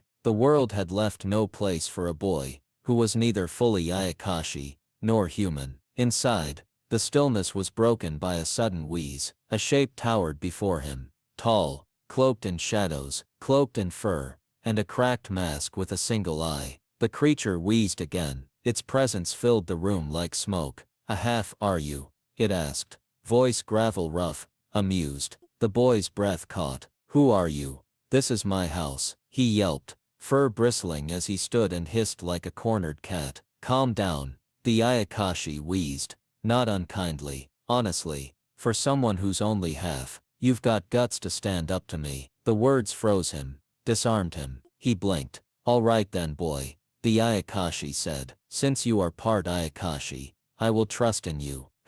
Hey, why all of a sudden? The creature knelt, produced a glowing Magatama stone. I'm entrusting this to you. Soon my pursuers will be upon me. Hide this stone from them. The boy stared, wide-eyed. What? I leave it to you, comrade. I will return at dusk. Then he was gone, like mist and sunlight. Alone again, the boy sat cradling the Magatama. Goodness, what was his deal? He murmured, suddenly forcing this on me. He rolled the stone between his fingers, eyes reflecting the strange glow. Magatama, he said. THMP. A door creaked open. A man entered, tall, his presence as sharp as winter wind. A wide straw hat shaded his eyes, but the danger in him was plain as day. Child, he said. Did an Ayakashi stop by here? The boy's throat dried. Man in a straw hat. An atrocious lot, he said. No, no one came. The man stepped closer. And that blood stain over there, whose might that be? The boy flinched, lips parting in fear. But before he could answer, Fuzuki, another voice interrupted. Another man stepped through the door, dressed in similar robes. The smell of his blood has already traveled far. We should go after him quickly. As they turned to leave, the first man looked back once more. Remember, child, if you tell a lie at the wrong time, it may destroy you. Night fell like a curtain. The boy sat alone outside the broken shack, cradling the Magatama under starlight. Weird from start to finish, he sighed. But, oh well, I kept my promise. Russell. Yo, came a familiar voice. Ah, you're finally back. The stone. Here. I managed to hide it. The boy beamed. Something like this is a piece of cake. Good job, boy. The Ayakashi reached forward, and then slammed him to the ground. Ga. Huh, you have my thanks. The Ayakashi sneered. You sure believed in Ayakashi easily. You tricked me. Sorry, he said, unsheathing a hidden blade. I can't have you causing any trouble for me later. No, steel gleamed. Then, a blur. A crash. A sword. The Ayakashi froze. The man in the straw hat had returned, landing with the force of a god's wrath, katana drawn in a deadly arc. Quiet, scoundrel. You're being a nuisance. You again. Thief. There are a great many things I wish to ask you, but first, why don't you hand over the sacred treasure you stole from the storehouse? I'll kill the brat. The Ayakashi screamed, grabbing the boy. That's no concern to me. The man replied coldly. That child lied to me. I don't care what becomes of him. Which one of these is the bad guy again? The boy yelled in his mind, sweat pouring. The Ayakashi hesitated, then, with a grin, tossed the Magatama into his mouth, and swallowed it whole. The air trembled, darkness bloomed like flowers of flame. The creature changed, its form distorted, limbs stretching, eyes multiplying, a grotesque grin splitting its head in half. Yes, this is amazing. So this is the power of a sacred treasure. The man's expression hardened. He swallowed the sacred treasure, and his spirit energy increased. What does this mean? Beside him, Fuzuki stepped forward. I'll temporarily seal his movements. The first man nodded. Hakuro, cut him down. Understood, said the swordsman. The boy gasped, eyes wide. A wolf? The warrior unsheathed his blade. He moved, like lightning. But before the final clash, the man knelt and turned to the boy. Child. Are you that Ayakashi's henchman? No, he threatened me. No matter, he said softly, dangerously. Once this is over, we'll have a nice long talk. And the storm began. The breeze of late dusk fluttered through paper doors, and tussled wild grass along the edge of a small country house, where a lone boy with fluffy fox-like ears sat with a rice bowl clutched in his tiny hands. It was peaceful, too peaceful to last. From nowhere, the paper walls trembled with a crash, and a strange figure burst through, sending the boy leaping up with wide, startled eyes. The creature, large, armored and wheezing, towered inside like a storm. You are you. This is my house. The boy shouted, fear blooming on his face, as his tail bristled. The strange being raised a metallic hand, gesturing for calm. No need to kick up a fuss. Another creature, a small feline like Ayakashi, with horns and tattered fur, emerged from the shadows, snarling and hissing defensively. The room throbbed with tension until the armored figure let out a raspy chuckle. The boy's wide eyes shimmered with both curiosity and dread. But rather than attack, the visitor straightened and spoke with measured breath. And, honestly, for someone who's only half, he muttered before pausing, his mechanical lungs wheezing. Then he looked at the boy squarely. You've got guts to stand up to me. The boy flinched. Hey, why all of a sudden? Yet the giant crouched down. All right then, boy, since you are part Ayakashi, I will trust in you. From his cloak he pulled a curved stone, smooth, glowing faintly, and presented it to the boy. This Magatama, I'm entrusting it to you. The boy's ears twitched nervously. You what? The stranger's tone grew urgent. Soon my pursuers will be upon me. Hide this stone. There are two men in straw hats, an atrocious lot. Then, with a final look of fierce loyalty, he turned. I leave it to you, comrade. I will return at dusk. And just like that, he vanished into the woods, leaving behind only a faint trail of blood and confusion. The boy sat alone again, this time with the Magatama clutched to his chest. Suddenly forcing this on me, he muttered. He lay back on the porch, staring at the clouds, uncertain. Goodness, what was his deal? He stared at the peculiar stone. That aside, this sure is a weird stone. But before the silence could settle, the door creaked again. This time, a man stepped through, tall, sharp-eyed, wearing the very straw hat he had been warned about. A deadly quiet fell upon them. Child, the man said smoothly. Did an Ayakashi stop by here? The boy froze, his mind raced. A man in a straw hat, an atrocious lot, he remembered, his fists clenched tight.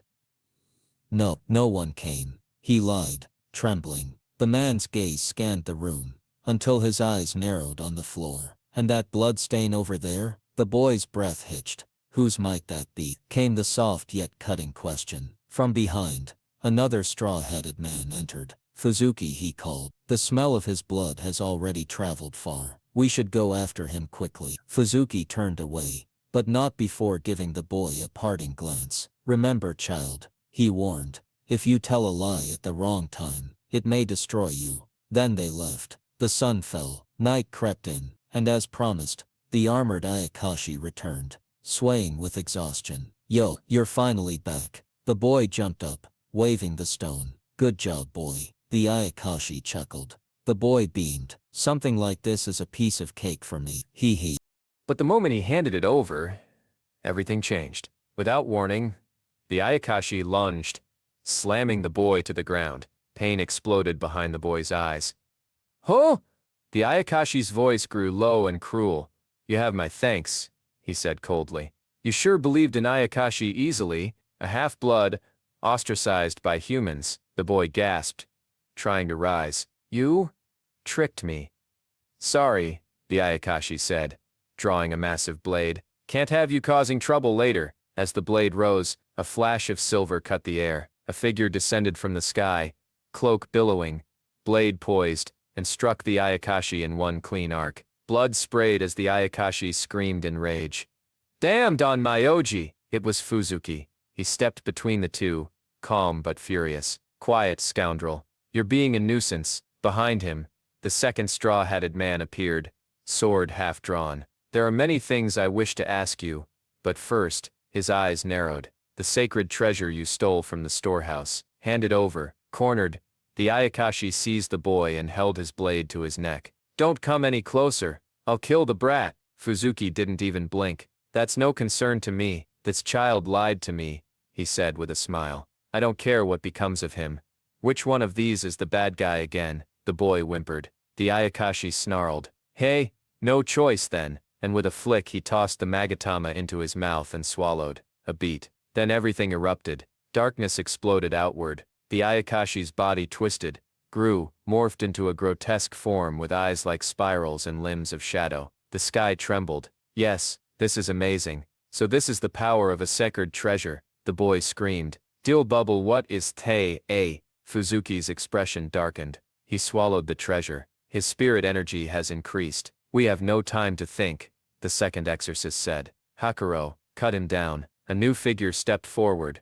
Tall, graceful, with piercing eyes and a long sword. Wolf ears twitched at the wind. Understood, Hakuro said, unsheathing his blade. The boy, stunned, stared. A wolf, the warrior blurred, dashing forward. Silver steel gleamed under moonlight, as Hakuro launched a whirlwind of slashes. The monstrous Ayakashi barely had time to react before the wolf warrior's swords rained down like lightning. In a flash, limbs flew, shrieks pierced the night, and shadowy tendrils burst across the field.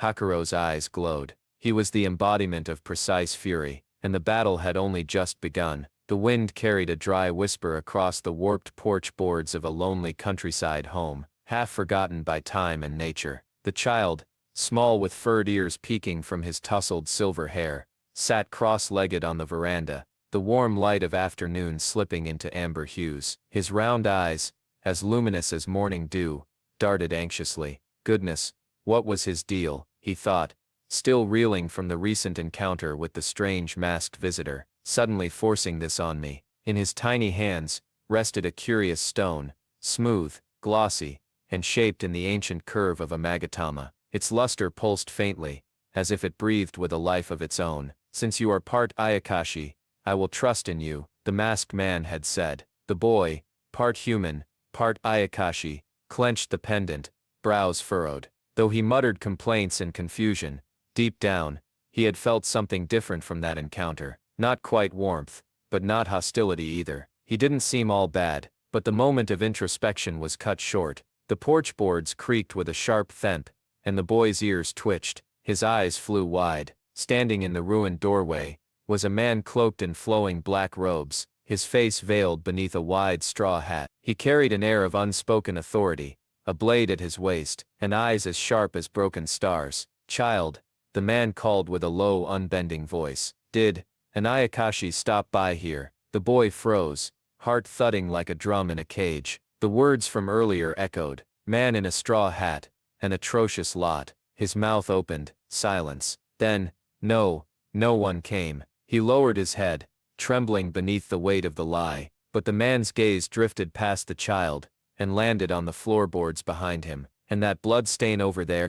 The boy flinched. "Ah, whose might that be?" the man asked coolly, his stare piercing. Then another figure entered, taller, regal, and radiating a far colder precision. Silver eyes gleamed from under his brim as he said, "Fuzuki." The first man turned, acknowledging his comrade. "The smell of his blood has already traveled far," Fuzuki said. "We should go after him quickly." They moved toward the door, leaving the boy trembling on the floor. But then the first man paused, looking over his shoulder. "Remember, child, if you tell a lie at the wrong time, it may destroy you." With that the two vanished into the twilight. The boy sat alone under the indigo sky, his tail curled tightly around him. Cicadas had quieted, replaced by the hush of evening wind. "What on earth was up with today?" he murmured, chuckling nervously. "Weird from start to finish." But just as he let his body relax, rustling in the nearby grass startled him. A hulking figure emerged, wrapped in tattered cloth, with a singular round eye, set in a mask that seemed stitched from nightmares. "Yo," the Ayakashi grunted. "Ah, you're finally back," the boy said, jumping up. "The stone, I managed to hide it," he said, holding the magatama forward proudly. "Something like this is a piece of cake for me." "Good job, boy," the Ayakashi said with a grin.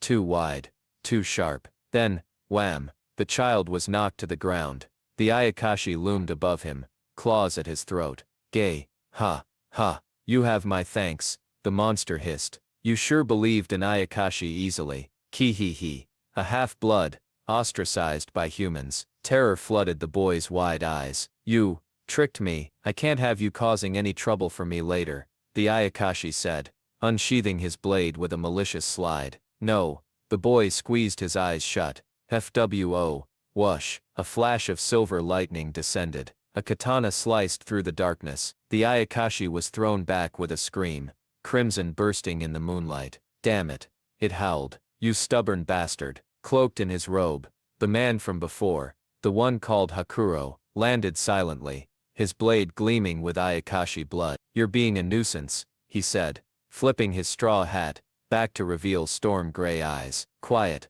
scoundrel." The child, eyes glazed with shock, whispered, "Which one of these is the bad guy again?" Then, from across the field, the elegant man Fuzuki stepped forth. "There are a great many things I wish to ask you," he told the Ayakashi calmly. "But first, why don't you hand over the sacred treasure you stole from the storehouse?" The Ayakashi, breathing ragged, grabbed the weasel boy, pressing the blade to his throat. "Don't come any closer. I'll kill the brat. That's no concern to me," Fuzuki said, his tone colder than winter. "That child lied to me," Fuzuki continued, smiling with eerie calm. "I don't care what becomes of him." The boy's heart stopped. "I'll gladly separate your limbs from your body," Fuzuki said, "if you so choose."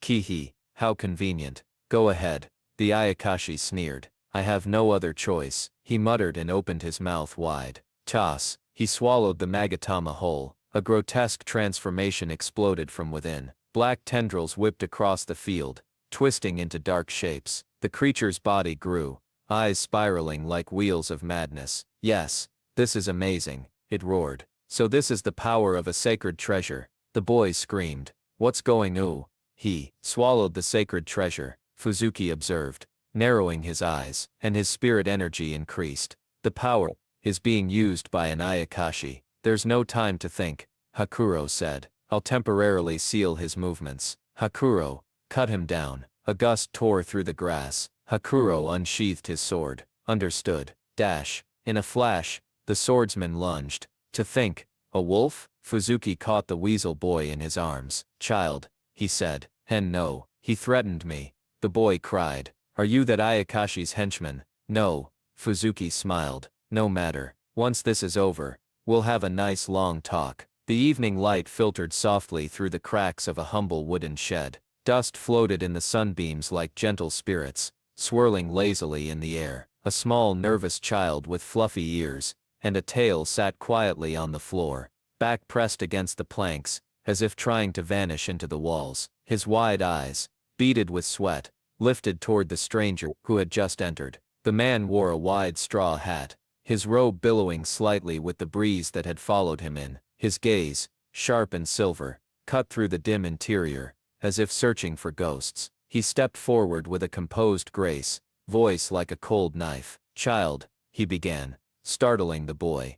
Did an Ayakashi stop by here? The boy's breath caught. Memories of monstrous forms and strange instructions fluttered through his mind like a broken wind chime. The man's presence was overwhelming, a predator disguised in elegance. Still, the boy shook his head. No, no one came, he murmured, eyes downcast. But the man was not convinced. And that blood stain over there? He asked, not turning, yet clearly having noticed every inch of the room. The child jolted. Ah, whose might that be? Footsteps echoed softly behind the man as another figure entered, taller, his own straw hat, casting a long shadow. His eyes landed on the dark smear across the floor. Fuzuki, he said gravely. The first man's posture stiffened, tension like coiled steel. The smell of his blood has already traveled far, the newcomer added. We should go after him quickly. Before leaving, the man turned one last time to the child. His voice dropped to a whisper, yet its warning tone echoed like a bell of fate. Remember, child, if you tell a lie at the wrong time, it may destroy you. And then they were gone. The boy sat, trembling, alone in the silence. Stars had begun to twinkle through the twilight sky outside. Confusion and fear gnawed at him as he recalled the stranger's cold gaze. Weird from start to finish, he muttered, hugging his knees. Just then a rustle in the tall grass drew his attention. You're finally back, he cried, springing to his feet. From the darkness emerged the figure he had been waiting for. A tall, ragged Ayakashi with a single eye, sharp teeth visible behind a stitched mask. The stone, the creature rasped. The boy nodded proudly and extended his hand. Here, I managed to hide it. Good job, boy. The Ayakashi laughed, taking the sacred treasure. For me, something like this is a piece of cake. The boy beamed, tail wagging, but the laughter twisted. Gah, huh, the boy gasped, as claws closed around his throat, and he was thrown to the ground. You have my thanks, the Ayakashi hissed, voice deep with malice. You sure believed in Ayakashi easily. Pain rippled through the boy's chest as realization dawned. You tricked me. Sorry, the creature sneered, sliding a weapon from his back. Can't have you causing any trouble for me later. A glint, a blur, and suddenly the Ayakashi was sent flying, a streak of white tearing across the moonlit sky. A sword shimmered under the moonlight. The man from earlier stood poised, his cloak flaring behind him like wings of vengeance. Shock tore across the Ayakashi's grotesque face, as blood sprayed from a deep gash. You're being a nuisance, the man declared coldly. Quiet, scoundrel. Another voice followed as the second onmyoji approached. There are many things I wish to ask you, thief. But the Ayakashi only grinned, catching the small child in his grip. Don't come any closer, I'll kill the brat. That's no concern to me, the first onmyoji said flatly. The boy's heart sank. That child lied to me. I don't care what becomes of him. Eyes gleaming like blades, he added. I'll gladly separate your limbs from your body. The Ayakashi faltered. Which one of these is the bad guy again? The boy thought, despairing. With a maniacal grin, the Ayakashi tossed the treasure into his mouth and swallowed it whole. A terrible silence followed, broken only by a choked gasp from the boy. Then came the transformation. The Ayakashi's form convulsed, warped and erupted into a nightmarish shape, grotesque, bloated, swirling with corrupted spiritual power. Black tendrils twisted around its body, glowing wheels of cursed energy orbiting it like malevolent moons. So this is the power of a sacred treasure, it howled, drunk with madness. Yes, this is amazing. We have no time to think, the taller Onmyoji said sternly. Hakuro, cut him down. Understood. From behind them, a figure with wolf ears stepped forward, silent, blade drawn, eyes narrowed like a hunting beast. In a blur, Hakuro was airborne. His twin swords flashed in the night like arcs of moonlight. Every step, every swing, was fluid, practiced. Steel met shadow as Hakuro carved through the creature's mutated body in a flurry of strikes. And still, it screamed. Still, it grew. The air warped with the heat of its rage. Its energy pulsed like thunderclouds on the brink of bursting. With a calm sigh, the first Onmyoji gathered talismans around him and rose into the air. May the presiders over warriors be my vanguard, he intoned, casting a spell with the ease of breathing. A spiral of light shot forward, blasting into the Ayakashi's chest. It screamed, guttural, raw, his spirit energy. It's increasing again, Hakuro observed grimly. The boy, now cradled in the Onmyoji's arm, could only watch in terrified awe. The man met the beast's charge without flinching. A final spell burst forth, light tearing through darkness. Blood, roars, silence. The battle had ended. The sky began to clear, and the boy, trembling and wide-eyed, knew that his life had changed forever. Twilight had begun its descent across the village, casting long golden shadows that bled across the wooden veranda. A tense silence hung in the air, broken only by the sharp voice of a traveler clad in dark robes, his face obscured beneath a conical straw hat. And that blood stain over there? He asked, pointing toward the smeared black on the wooden floor. The little boy, a soft fluffy creature with weasel-like ears and a trembling tail, gasped audibly, eyes wide with panic. Ah, the man didn't falter. His gaze sharpened. Whose might that be? The boy's breath caught in his throat. A second man stepped through the doorway, equally cloaked, his face unreadable. His eyes settled on the blood, and he spoke calmly. Fuzuki. Even the name seemed to hang heavy in the air. The smell of his blood has already traveled far. The man continued. We should go after him quickly. The first man turned to the boy with piercing gravity. Remember, child,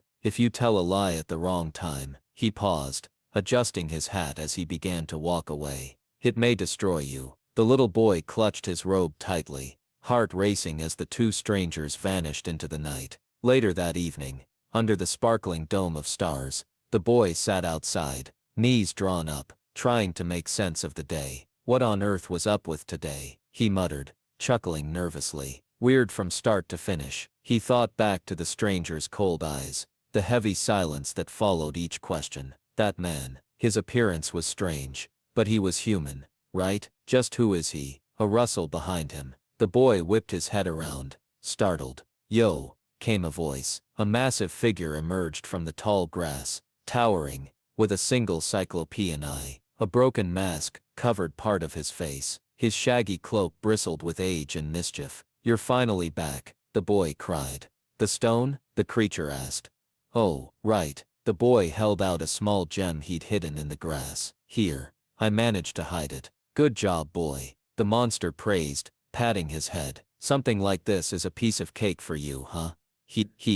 For me. Yeah, the boy grinned, tail flicking with pride. But in a heartbeat, everything changed. Without warning, the Ayakashi grabbed him by the neck, slamming him into the earth. Gah, huh? The boy gasped. The Cyclops loomed over him, voice low and mocking. You have my thanks, he said, his eye glowing. You sure believed in Ayakashi easily. A half-blood, ostracized by humans. You tricked me, the boy whispered, eyes wide with betrayal. Sorry, the Ayakashi replied, drawing a massive cleaver from behind. Can't have you causing any trouble for me later. No. As the blade came down, A flash split the night. The boy's breath hitched. Above him, descending like divine judgment, was the same cloaked man from before, Fuzuki, sword drawn, cloak billowing. With one mighty slash, he landed between them. Slash. The Ayakashi shrieked as black blood sprayed into the grass.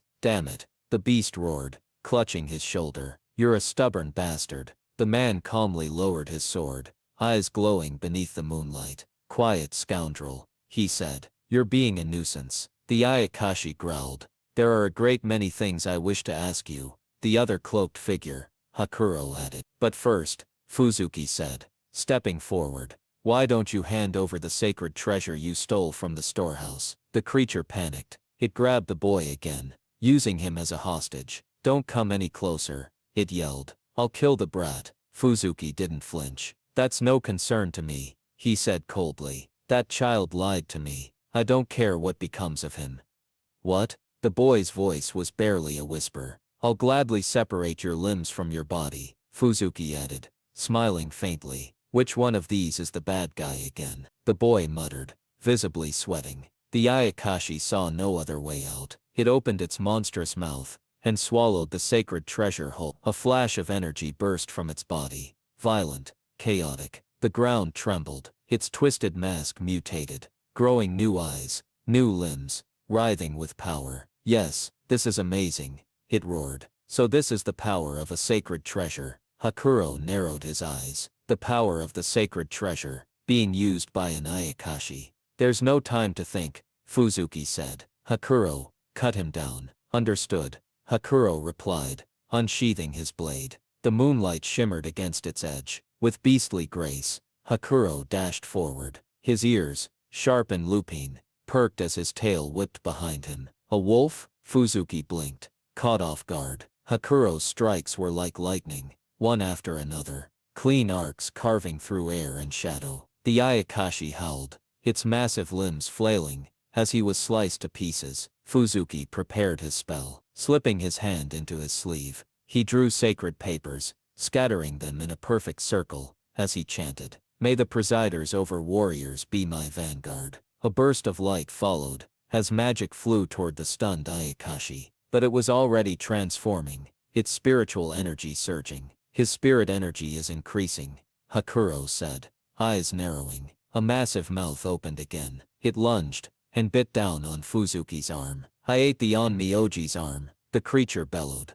Got you. Blood dripped from its lips as it laughed, writhing with joy. But you don't taste half bad. Fuzuki didn't scream, didn't cry out. Instead his voice remained calm. You have quite the mouth on you, he said. That's good. And with a burst of energy, he countered, unleashing a blinding attack that lit the night ablaze. Beneath a starlit sky stretched wide over quiet fields, a boy sat, catching his breath in the hush of the night. The grass rustled around him, soft and fragrant. He stared up at the vast expanse, bewilderment heavy in his heart. What on earth was up with today? He murmured. He let out a dry chuckle, brushing his bangs back with a small sigh. Weird from start to finish, a sudden image flashed in his mind. The man from earlier. His presence was ethereal, strange. Something about him had unsettled the boy. He wasn't just a traveler. His clothing was archaic, almost ceremonial, and his movements far too graceful. That man. His appearance was strange. The boy whispered to himself. But he was human, right? Just who is he? The grass suddenly rustled. The boy jerked up, startled, his eyes wide. But relief washed over him, as a familiar figure emerged from the shadows. Oh well, he exhaled. I kept my promise, so I guess it's fine. Yo, came the reply in a deep lazy drawl. The masked figure loomed over him, a giant presence wrapped in ragged robes, and wielding a massive club across his back. You're finally back. The boy grinned, ears perking up. Took you long enough. The stone? The boy reached into his pocket, revealing a small glowing gem. Here, I managed to hide it. Good job, boy. The masked one cackled, clapping with eerie glee. Oh waits. The boy's tail flicked proudly. For me, something like this is a piece of cake. He.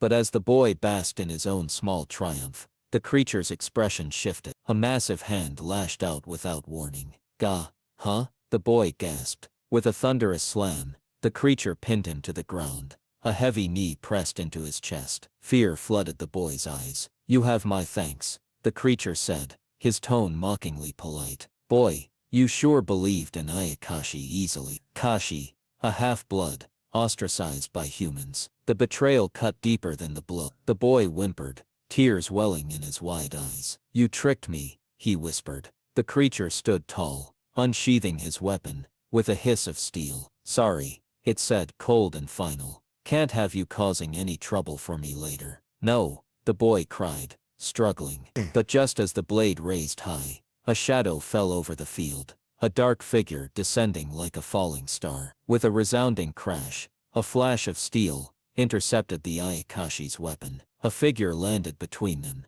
his robes fluttering, like the wings of a raven, his wide-brimmed hat casting his face in shadow. His hand rested on the hilt of his blade, still sheathed, but brimming with intent. "You're being a nuisance," he said coolly. "Quiet scoundrel." The boy's eyes widened. "He's from earlier today? There are a great many things I wish to ask you," the man said, stepping forward slowly. "Thief. But first, why don't you hand over the sacred treasure you stole from the storehouse?" "Don't come any closer," the Ayakashi roared, snatching the boy and holding the club to his neck. "I'll kill the brat. That's no concern to me," came the emotionless reply. "That child lied to me, but I don't care what becomes of him. I'll gladly separate your limbs from your body." The boy's ears drooped. "Which one of these is the bad guy again?"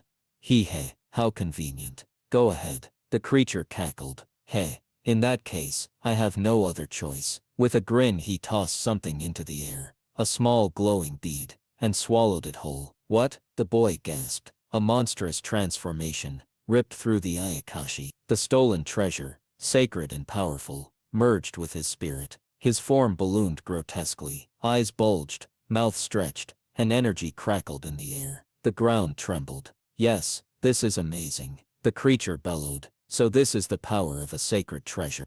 The Onmyoji's eyes narrowed. The power of the sacred treasure, being used by an Ayakashi. "What does this mean?" "We have no time to think," he said to his companion. "Hakuro, cut him down." A figure dashed forward, in a blur of white, wolf ears twitching, tail trailing behind, blade drawn. "Understood." "Hey, wolf?" The Onmyoji blinked in surprise, then turned to the boy clinging to his robes. "Child." "Mean. No," he threatened me. The boy stammered. "Are you that Ayakashi's henchman?" he threatened me. "No matter," the Onmyoji smiled. "Once this is over, we'll have a nice long talk." And then the battle began. Hakuro moved with fluid, predatory grace. Twin swords danced in his hands, blades sliced through the air in arcs of silver light, tearing into the monstrous form of the Ayakashi. The creature screamed, flailing, but the wolf warrior showed no mercy. Vines of darkness burst from the ground in retaliation, snaking toward them like claws. The boy watched in horror. "My house!" But Hakuro leapt, spun, and struck with deadly precision. Above, the Onmyoji prepared his own spell. Floating gracefully, he drew talismans from his sleeve and scattered them around him. "Why are you bringing me?" the boy wailed, as he was carried along. "Don't shout. It's obnoxious." A circle of light flared beneath them. "May the presiders over warriors be my vanguard," he whispered, fingers forming a seal. From above, paper spells rained, like falling stars. The monster roared, but the Onmyoji was ready. Again, spirit energy surged. The Ayakashi's form twisted further, eyes spiraling with madness. The boy trembled in his grip. Then the Onmyoji struck. In a brilliant flash, his blade met flesh. "Let me show you something truly exquisite." Blood sprayed in arcs. Spider lily blood cage. Black tendrils like ribbons of ink spread in elegant swirls, weaving around the monster, sealing it in an intricate web of petals and chains. The Ayakashi screamed, and as he did, the Onmyoji smiled, a dangerous smile, laced with elegance and finality. "To be continued," lingered in the silence. The moon hung low over a silver-touched meadow, casting long shadows through blades of grass that swayed gently in the breeze. But beneath this serene canvas, chaos was stirring. A grotesque figure, bandaged, cyclopean, and monstrous, slammed a terrified boy to the ground. His laughter was sharp and cruel, echoing through the field like a twisted lullaby. "He, you have my thanks," the creature crooned, its single eye gleaming with amusement. Boy, you sure believed in Ayakashi easily. The boy choked, stunned, not just by the pain, but by betrayal, staring up at the monster that had moments before worn a kind face. As the creature prepared to strike the final blow, a figure descended from the darkened sky, cloaked and composed. The newcomer moved with fluid grace, the moon crowning him with light. The monster froze mid-swing, sensing a force unlike any other. Then, slash, a swift arc of steel sent blood flying. "You're being a nuisance," the Onmyoji said coldly, his eyes unreadable, voice calm like a still pond, yet sharper than any blade. The monster reeled back, growling, "Damned Onmyoji, you sure are a stubborn bastard." Ignoring the insult, the Onmyoji advanced with quiet authority. "There are many things I wish to ask you," he began, locking eyes with the creature. "But first hand over the sacred treasure you stole from the storehouse." Panicked, the Ayakashi lunged and seized the weasel boy as a shield. "Don't come any closer," he roared. "I'll kill the brat." The Onmyoji's response was chilling in its indifference. "That's no concern to me. That child lied to me." The boy blinked, stunned. "I'll gladly separate your limbs from your body," the Onmyoji added with a smile that didn't reach his eyes. "Which one of these is the bad guy again?" The weasel boy mumbled nervously, sweat beading on his forehead. Faced with such apathy, the Ayakashi hesitated, then with a wicked grin, tossed the sacred treasure into its gaping maw and swallowed it whole. A sudden surge of spiritual energy exploded from within it, sending tendrils of cursed energy into the sky. The creature transformed grotesquely, eyes multiplying across its body, a malformed face leering, tongues writhing. "Yes, this is amazing," it howled. "So this is the power of a sacred treasure." The Onmyoji narrowed his gaze, swallowed the sacred treasure, and his spirit energy increased. "Hakuro," he called to the white-haired wolf warrior beside him, "cut him down." "Understood," Hakuro replied solemnly, drawing his twin blades. In a blur, he lunged forward, his swords dancing like streaks of lightning. The Ayakashi screeched as blade after blade slashed through its monstrous form. From the distance, the Onmyoji observed calmly, lifting the trembling weasel boy by the collar. "Once this is over," he said softly, "we'll have a nice long talk." The Ayakashi, writhing in pain yet still pulsing with growing power, roared defiantly. "I ate the Onmyoji's arm," it bellowed triumphantly, "but you don't taste half bad." Blood dripped onto the grass, yet the Onmyoji stood unfazed, smile intact. "That's good," he said smoothly. Then, extending his injured arm, he revealed the impossible. The limb regrew before their eyes, bones snapping, skin reweaving. Gasps erupted from both boy and monster alike. No mere Onmyoji could be capable of such. The monster howled. The Onmyoji didn't let him finish. "Let me show you something truly exquisite," he whispered, stepping forward, blood swirling around him like a living veil. Spider lily, blood cage. The spell bloomed with elegance and malice alike. Tendrils of blood burst from the ground like vines, curving through the air and forming a sinister cage lined with razor-sharp petals. The creature struggled, but every movement entangled it further. "Damn you, what did you do?" Inside the cage, the monster writhed, screeched, begged, but there would be no escape.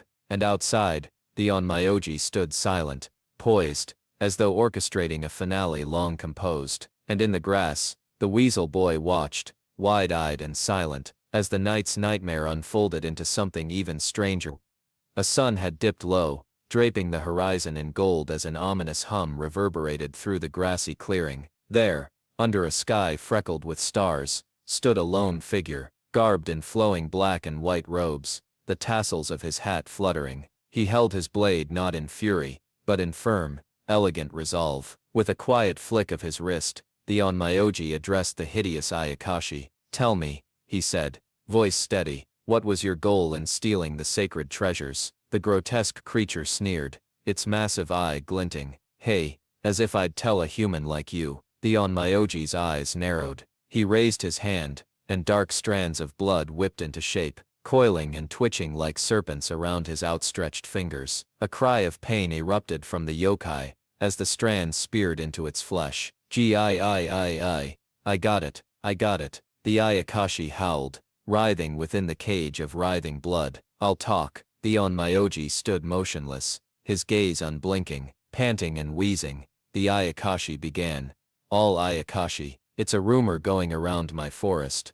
Rumor? The Onmyoji asked, his tone still cool. The monster nodded frantically, trembling. They say, if you collect the sacred treasures, you become powerful, unstoppable. The silence that followed was heavy, as though the very wind was holding its breath. The night air was still and heavy, as though the world itself had paused to draw a deep breath. Under the expanse of a star-salted sky, a lone figure strode forward, his form cut through the twilight like a blade through silk. Tall, regal, his kimono whispering with every step across the dew-laced grass. The hem of his robe flared dramatically in the night breeze, revealing intricate symbols etched onto the cloth, seals of warding, no doubt. His hair, tousled and faintly gleaming, caught the starlight, and a pair of sharp pale eyes glinted beneath his brow. He was not simply approaching, he was descending upon the field like judgment incarnate. Quiet scoundrel, he said, his voice as crisp as a winter wind. You're being a nuisance. The words, calm and unshaken, echoed into the darkness. The blade at his hip hadn't been drawn, but it didn't need to be. The presence he exuded was sharper than steel, colder than frost. Across from him stood another, a ragged man with a strange masked face, clutching a squirming boy with fox-like ears to his chest. The child's wide, terrified eyes peeked out between the man's thick arms. A third presence soon entered, the white-haired swordsman, Hakuro. His posture was poised, hat lowered, eyes focused. The ring of his blade glinted faintly as he shifted, stepping forth with unspoken intent. His gaze never left the figure who clutched the boy. He's from earlier today? Murmured the fox-eared boy, his voice a breathy tremble. He recognized the man approaching. There was something about that noble, unyielding silhouette, something that sparked memory and dread alike. The noble stranger's tone shifted ever so slightly, now sharp as a needle. Thief. The masked figure stiffened. The boy jolted in his arms. There are a great many things I wish to ask you, the man went on, his eyes narrowing ever so slightly. But first, why don't you hand it over? He smiled, and though his smile was charming, even playful, it bore the chill of ice. The sacred treasure you stole from the storehouse. There was a tense silence. The man holding the boy flinched. Don't come any closer, he barked, dragging the boy tighter against him. I'll kill the brat. The nobleman paused. He tilted his head ever so slightly, the smile still perched on his lips, but his eyes darkened. That's no concern to me, he said quietly. The tapter jolted. That child lied to me. The man went on, as though discussing the weather. I don't care what becomes of him. He took a step forward, calm and unhurried. If you so choose, he added, I'll gladly separate your limbs from your body. The boy, still wrapped in the villain's arms, sweat dripping down his face, whispered with a whimper, which one of these is the bad guy again? Even the villain seemed momentarily unsure. He laughed nervously. How convenient. Go ahead. With that, he opened his mouth unnaturally wide, and tossed something inside, a grotesque object, pulsating faintly with ominous energy. His body trembled. The transformation was immediate. A jolt ran through the field. Wah? The boy yelped, falling backward, eyes wide in astonishment. The nobleman's eyes widened. He kicked off from the ground, shoving the boy behind him. Jai-a. The explosion of energy that followed lit up the field. Roots burst from the ground, dark, twisting, unnatural. They lashed and thrashed like serpents as an enormous monstrous form rose from the earth. Its body was grotesque and massive, decorated with circular emblems and jagged appendages. Its smile was wide and horrible. My house, the boy whimpered, clutching his head as the growing beast crushed the ruins of his home. The nobleman and Hakuro stood ready. The former observed quietly, even curiously, while Hakuro's eyes narrowed, hand resting on his hilt. So this is the power of a sacred treasure, the nobleman mused. Yes, this is amazing. The transformed beast howled, drunk on the power now coursing through him. Da. What is that? What's going on? The boy's screams were shrill and panicked. The nobleman ignored him, watching instead with that ever-chilling calm. The power of the sacred treasure is being used by an Ayakashi, he muttered, as though puzzled by a miscalculation. What does this mean? Hakuro stepped forward. I'll temporarily seal his movements, he said, calmly brushing his hat. The nobleman gave a slow nod. Hakuro, cut him down. Understood. The wolf-eared swordsman drew his blade in a smooth, practiced motion. As he charged forward, the nobleman turned to the fox-eared boy now huddled beside him. "Child," he said. The boy looked up. "A wolf?" The nobleman blinked as he finally seemed to register Hakuro's animalistic features. Grabbing the boy by the scruff of his clothes, the nobleman lifted him like a disobedient kitten. "Are you that Ayakashi's henchman?" he asked. "And no, he threatened me," the boy cried, ears flattening, eyes glistening with terror. "No matter," the man said with a small smile. "Once this is over, we'll have a nice long talk." Tears welled up in the child's eyes. The battle that followed was a storm of steel and shadows. Hakuro's form danced through the battlefield, swift and precise. His sword sliced through the monstrous Ayakashi's limbs with effortless grace. Sparks flew with every clash of steel against the creature's armored hide. Tendrils lashed toward him, only to be severed mid-strike. His movements were a deadly waltz, elegant and lethal, and yet, the beast roared louder with each wound, its spirit energy surging, swelling into something monstrous. The nobleman's brows knit together slightly. He was not alarmed,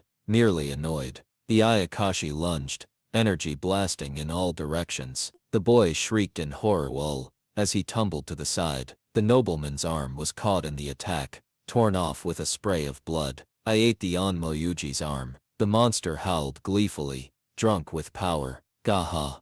Got you." Blood dripped, but the nobleman remained composed. His gaze did not waver. "You have quite the mouth on you, boy," the Ayakashi laughed. The nobleman's reply was soft. "That's good." With a flick of his wrist, dark tendrils of spiritual energy erupted from the blood, still fresh on his skin, twisting and curling like petals in bloom. "Let me show you," he said, eyes gleaming. "Something truly exquisite." Spider lily, blood cage. The world bloomed in black. From the nobleman's body exploded 1,000 strands of blood-borne ink, flowing like ribbons, wrapping the field in a deadly embrace. Each strand shimmered with arcane sigils. Each flower that bloomed was a seal, a trap, a noose. The beast shrieked in confusion, then in pain. K.A.P. The cage closed. The Ayakashi writhed. "Damn you, what did you do? I can't break free." The nobleman stepped forward, the wind brushing his now regrowing arm. The flesh knit together with a sickening crack, bones twisting into place. The fox boy gasped. His arm grew back. "No mere Onmoyuji," the Ayakashi muttered, terrified. The nobleman grabbed the writhing creature, now imprisoned by blood and bloom. "Tell me," he said, "what was your goal in stealing the sacred treasures?" The monster resisted. "Gaia, stab, stab, stab. I'll talk, it wheezed. "I heard you could become powerful with the sacred treasures." "From whom?" "I don't know. It's just a rumor. In my forest, all Ayakashi know it." "Where are the others?" "I don't know." "What of your comrades?" "They're not comrades. I snatched the Magatama in the forest." The nobleman stared. "Then I no longer have a reason," he said, raising his hand, "to keep you alive." The cage contracted. The Ayakashi screamed. "Kapelsh." A spray of gore painted the field red. The nobleman turned, robes fluttering in the wind. The fox-eared boy stared after him, stunned, silent, and thus, the field fell silent once more, save for the wind, and the gentle rustle of spider lilies blooming in blood. The sky glimmered with the cold hue of dusk, casting long shadows over the open field swaying with wild grass. In the middle of this tranquil scenery, a tense standoff broke the serenity like a blade through silk. A grotesque Ayakashi, a monstrous grinning creature, clutched a small child in its gnarled hands, the boy's tiny form trembling under the pressure of the creature's hold. Panic surged in the child's eyes. "Don't come any closer," the Ayakashi roared, brandishing its crude weapon. "I'll kill the brat." Across the field, a young man with mismatched earrings and a calm demeanor watched, unfazed. His cloak fluttered gently, and his expression, though polite, twisted into something cruel. "That's no concern to me," he replied, his words slicing sharper than any blade. "That child lied to me." "What?" The creature blinked, confused. "I don't care what becomes of him," the man continued. "If you so choose, I'll gladly separate your limbs from your body." His voice remained steady, serene, but his eyes gleamed with a murderous light. "Even the child," still caught in the monster's grip, began sweating nervously. Which one of these is the bad guy again? The boy muttered in terror, sweat dripping down his flushed cheeks. The Ayakashi's lips twisted into a sneer. Hey, how convenient. Go ahead. He laughed, nervous, then wild. I have no other choice, he growled, and in one sudden motion, he tossed something into his mouth. The observers gasped. A flash of movement. The creature's throat bulged grotesquely, and then swallowed. The air vibrated. A tremendous burst of spirit energy surged outward. The child tumbled back, yelping as the energy lashed out violently, and the young Onmyoji took a defensive stance. Shadows split the ground as monstrous tendrils erupted like dark roots from beneath. From within this cyclone of demonic power, something began to rise, a grotesque hybrid of Ayakashi and mechanical idol. A sacred treasure had been swallowed, and something hideous had been born. Yes, this is amazing, the creature bellowed, eyes spinning wildly. So this is the power of a sacred treasure, he marveled. The power of the sacred treasure is being used by an Ayakashi. Another figure, tall, cloaked in pale robes and wide-brimmed hat, stepped forward. I'll temporarily seal his movements, he said. The first Onmyoji nodded. Hakuro, cut him down. The wolf-eared warrior inclined his head. Understood. In a flash, Hakuro vanished into a blur. His eyes focused, his movements elegant. Sword drawn, he leapt, slicing through the air like the wind incarnate. The Ayakashi's body trembled with the onslaught of blade after blade, limbs barely holding together as they were severed repeatedly. Hakuro was relentless. Watching from a distance, the child, still recovering, felt the ground shake beneath him. This wasn't just power, it was devastation. Meanwhile, the first Onmyoji floated upward, dragging the child with him. The little one flailed in panic. Why are you bringing me? Don't shout, it's obnoxious. The man sighed, flicking talismans mid-air. With a chant, they scattered like leaves, glowing faintly. May the presiders over warriors be my vanguard, he intoned, and a wave of force burst forth.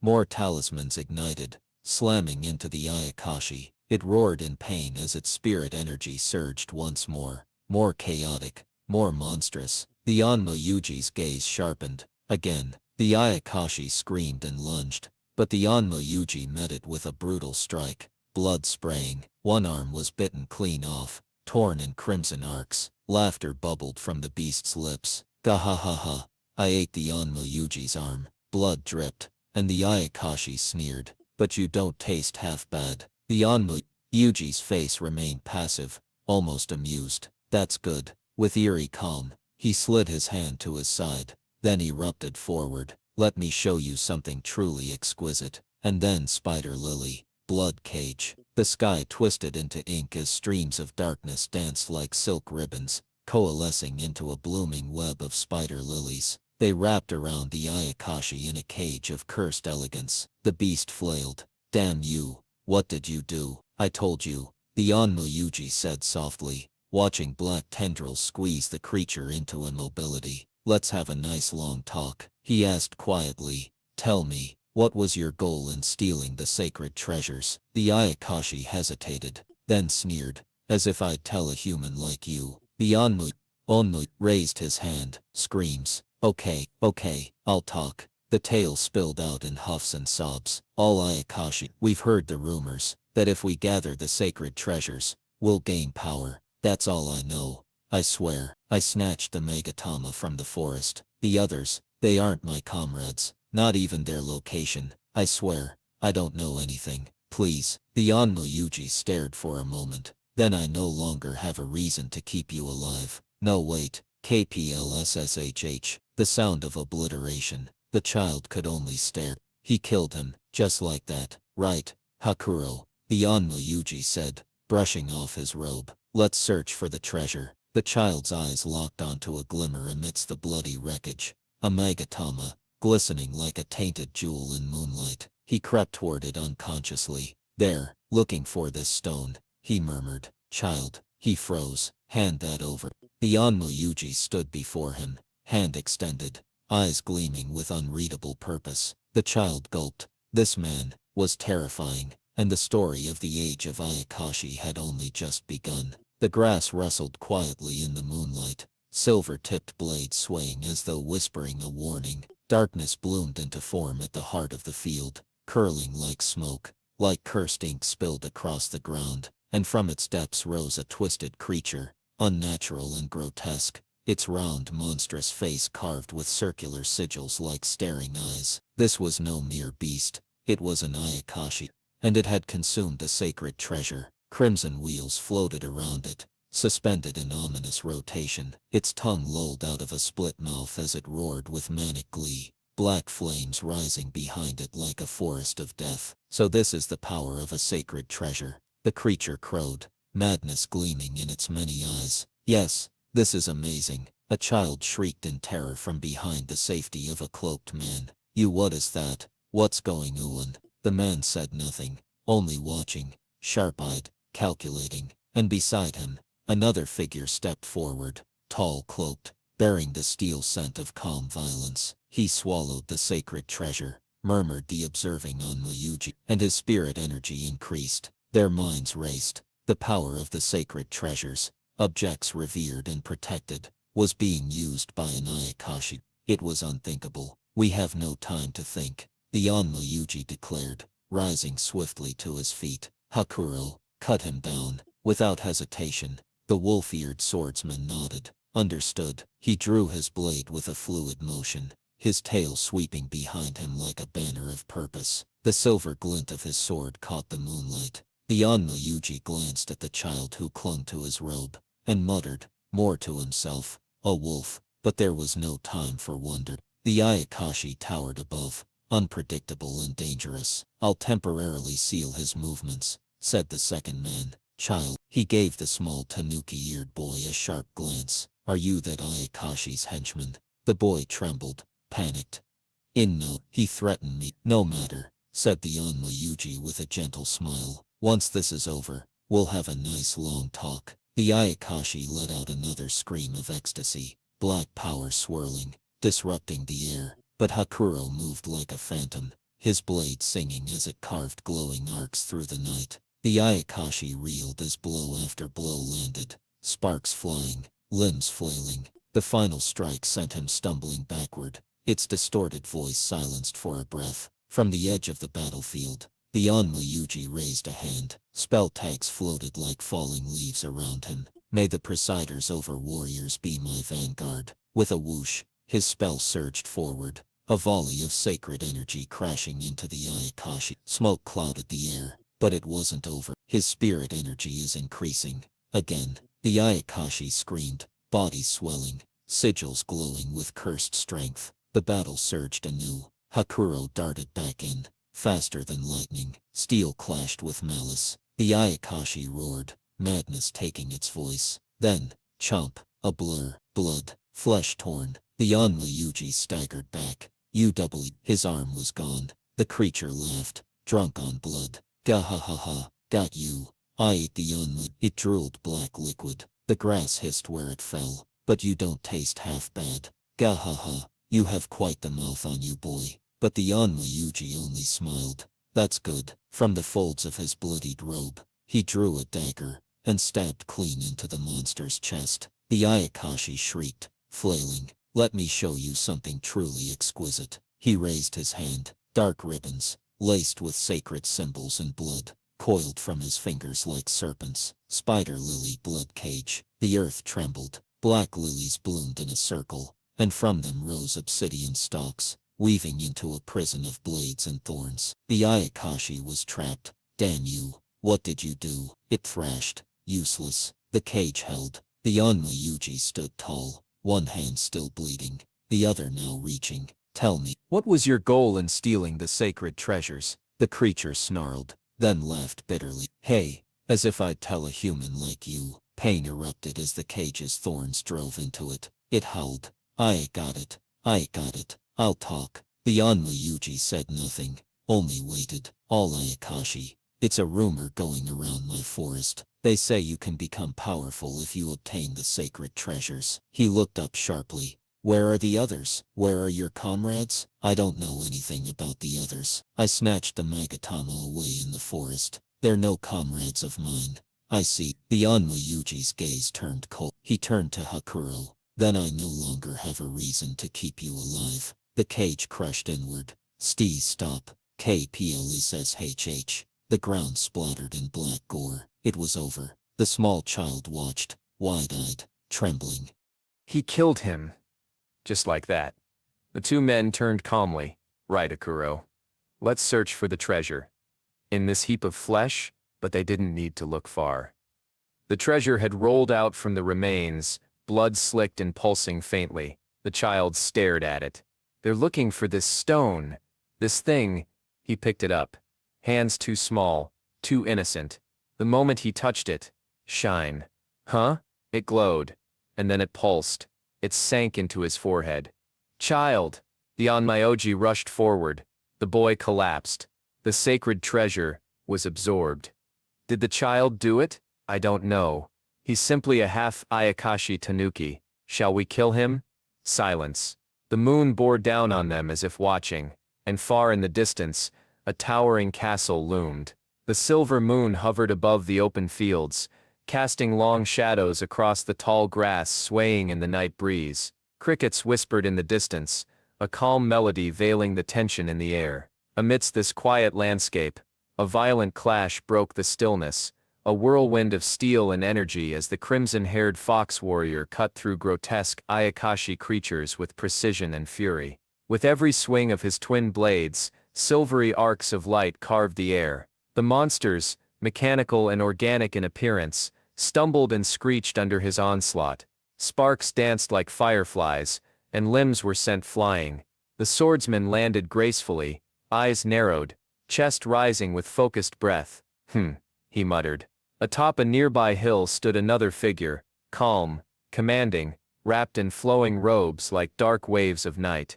He dropped a handful of ova, paper talismans, into the wind. They fluttered like feathers before circling him in a magical formation. His voice was low and poised as he whispered, "May the presiders over warriors be my vanguard." The talismans glowed and shot forward with piercing precision.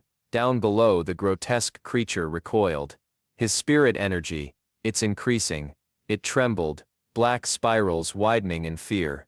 Another paper seal darted like a needle into the creature's side. A blood-curdling scream followed.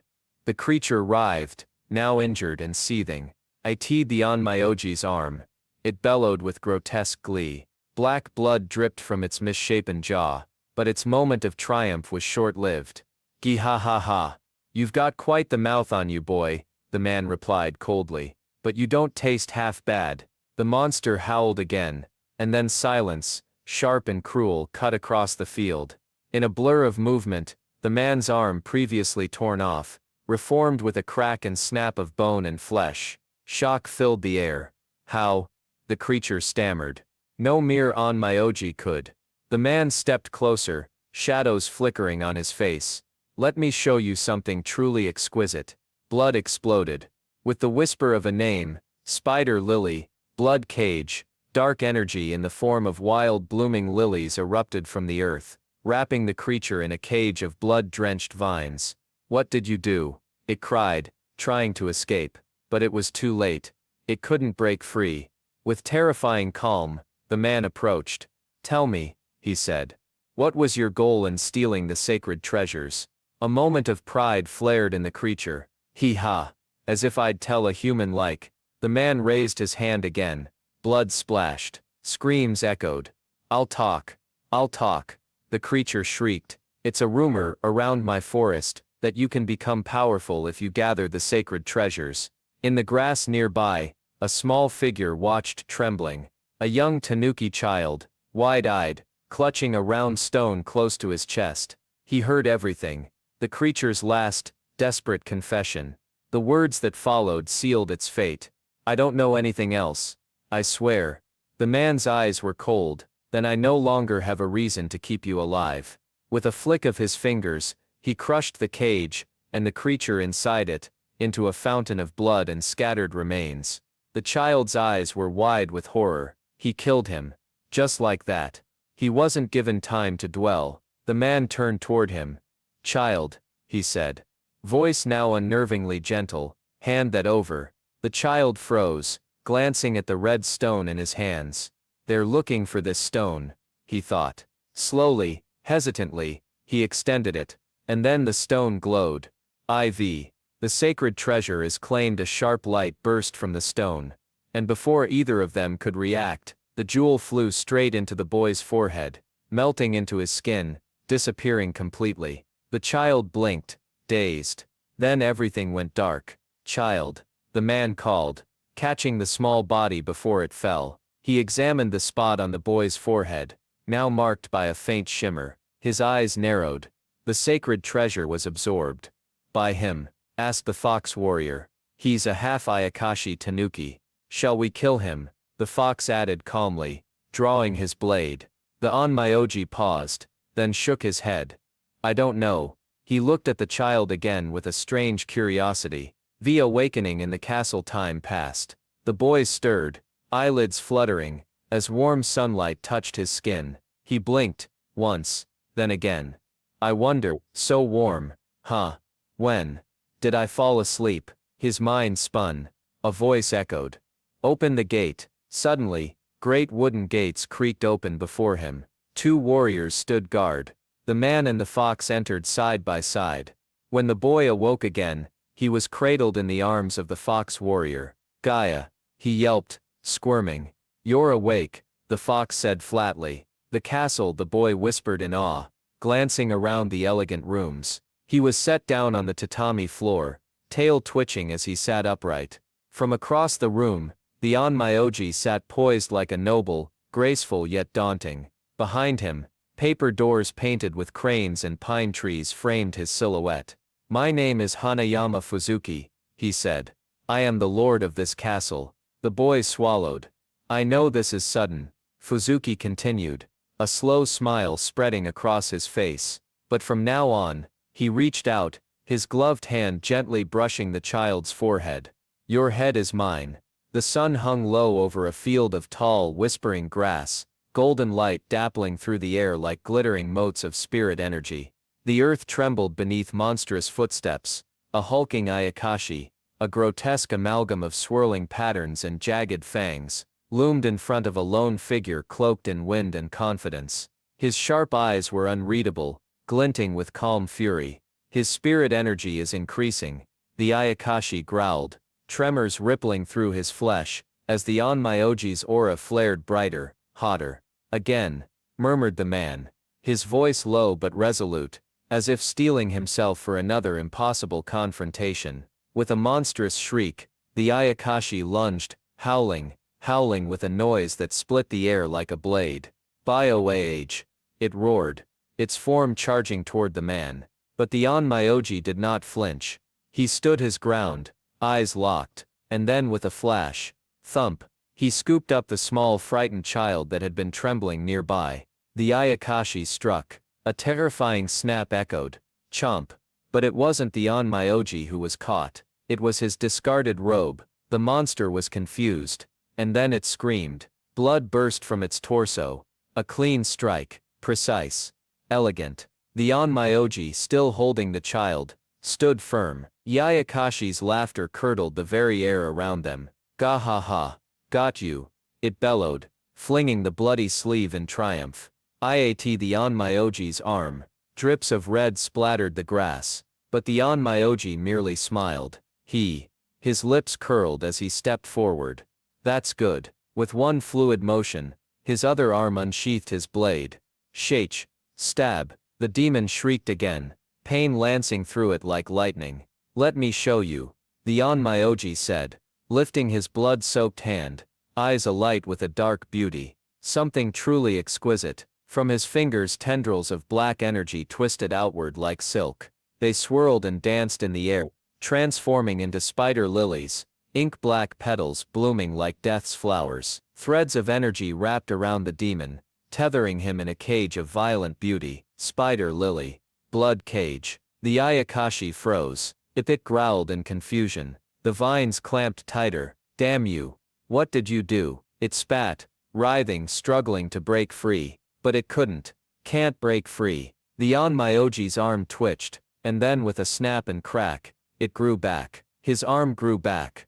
Gasped the small child, eyes wide. No mere Onmyoji could be capable of such a. The Ayakashi whispered, realization dawning too late. The man took another step, cold and composed. Tell me. His voice was low, like wind sweeping through an ancient shrine. He placed a hand on the Ayakashi's face. What was your goal in stealing the sacred treasures?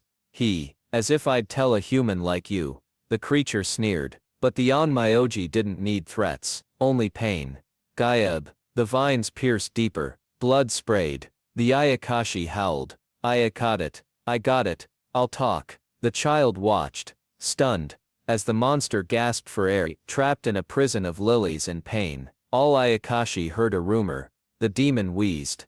That the sacred treasures would make us powerful. The Onmyoji's eyes narrowed. What of your comrades? Where are the other treasures? The Ayakashi broke again. They're no comrades of mine. I just grabbed the Magatama. In the forest. I don't know anything about the others. The moment those words were uttered, the Onmyoji's expression turned still. Then I no longer have a reason to keep you alive. Wait. But it was too late. The vines tightened. A flash. Ka-pale-sesh. Blood. Silence. Just silence. The child sat frozen, heart thudding. He killed him, he whispered. Just like that, right, Hakuro? The Onmyoji said to his companion, casually unsheathing a small charm. Let's search for the treasure. But it was the child who spotted it. A small glowing stone nestled in the grass. His tiny fingers curled around it. They're looking for this, he realized. Then, child, the Onmyoji said softly, hand that over. The boy hesitated, then reached out. The Magatama flared. A light surged. Shine. His body went rigid. The treasure had chosen him. The Magatama awakens. The child collapsed. The glow faded. Child. The Onmyoji rushed forward, catching him just in time. A mark now glowed faintly on the boy's forehead. The sacred treasure, Hakuro murmured, was absorbed. The man held the child closer, studying his pale face. Did the child do it? He's just a half Ayakashi tanuki. Shall we kill him? A moment of silence, and then a quiet no. New bonds, new power, darkness, then warmth. The child opened his eyes in a place of sunlight and polished floors. You're awake, Hakuro said, unceremoniously lifting him up. Gaib. Castle. Where? He was deposited onto a tatami floor with a soft flop. There, seated against a painted wall of cranes and pine. The Onmyoji waited. He gave a small smile. My name is Hanayama Fuzuki. I am the lord of this castle. The boy blinked. Child, I know this is sudden, Fuzuki continued, rising, but from now on, your head is mine. The child gasped, but the words were not cruel, they were binding. A claim not of conquest, but of fate. The wind swept low across the overgrown plains, hissing gently through the silver-green blades of wild grass. The late sun bled its color across the horizon, casting long shadows over a landscape that should have been quiet, yet echoed now with twisted laughter and wet, slurping sounds. Ga ha ha, got you. I ate the Onmyoji's arm, bellowed a grotesque Ayakashi, its misshapen flesh, quivering with delight. A warped spiral shell adorned its side like a grotesque mockery of elegance. The monstrous creature's laughter rang through the feet as blood, thick and dark, dripped from its massive maw.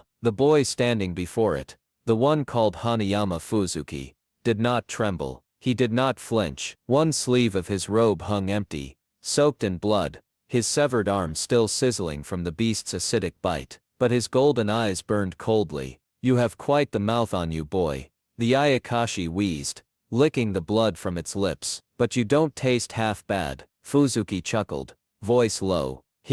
That's good. He moved, a blur of white silk and steeled intent. Let me show you, he said, his voice calm, and edged like a blade drawn through water. Something truly exquisite. His hand shot forward, slender fingers closing around the hilt of a concealed blade. Spider lily, blood cage. From his body black tendrils burst, ink-like, swirling with furious grace. They danced in the air like ribbons in a storm, bleeding blossoms of spider lilies from their veins. The Ayakashi's mocking grin faded. The vines coiled, surged and impaled. Gayab, Ayab, H.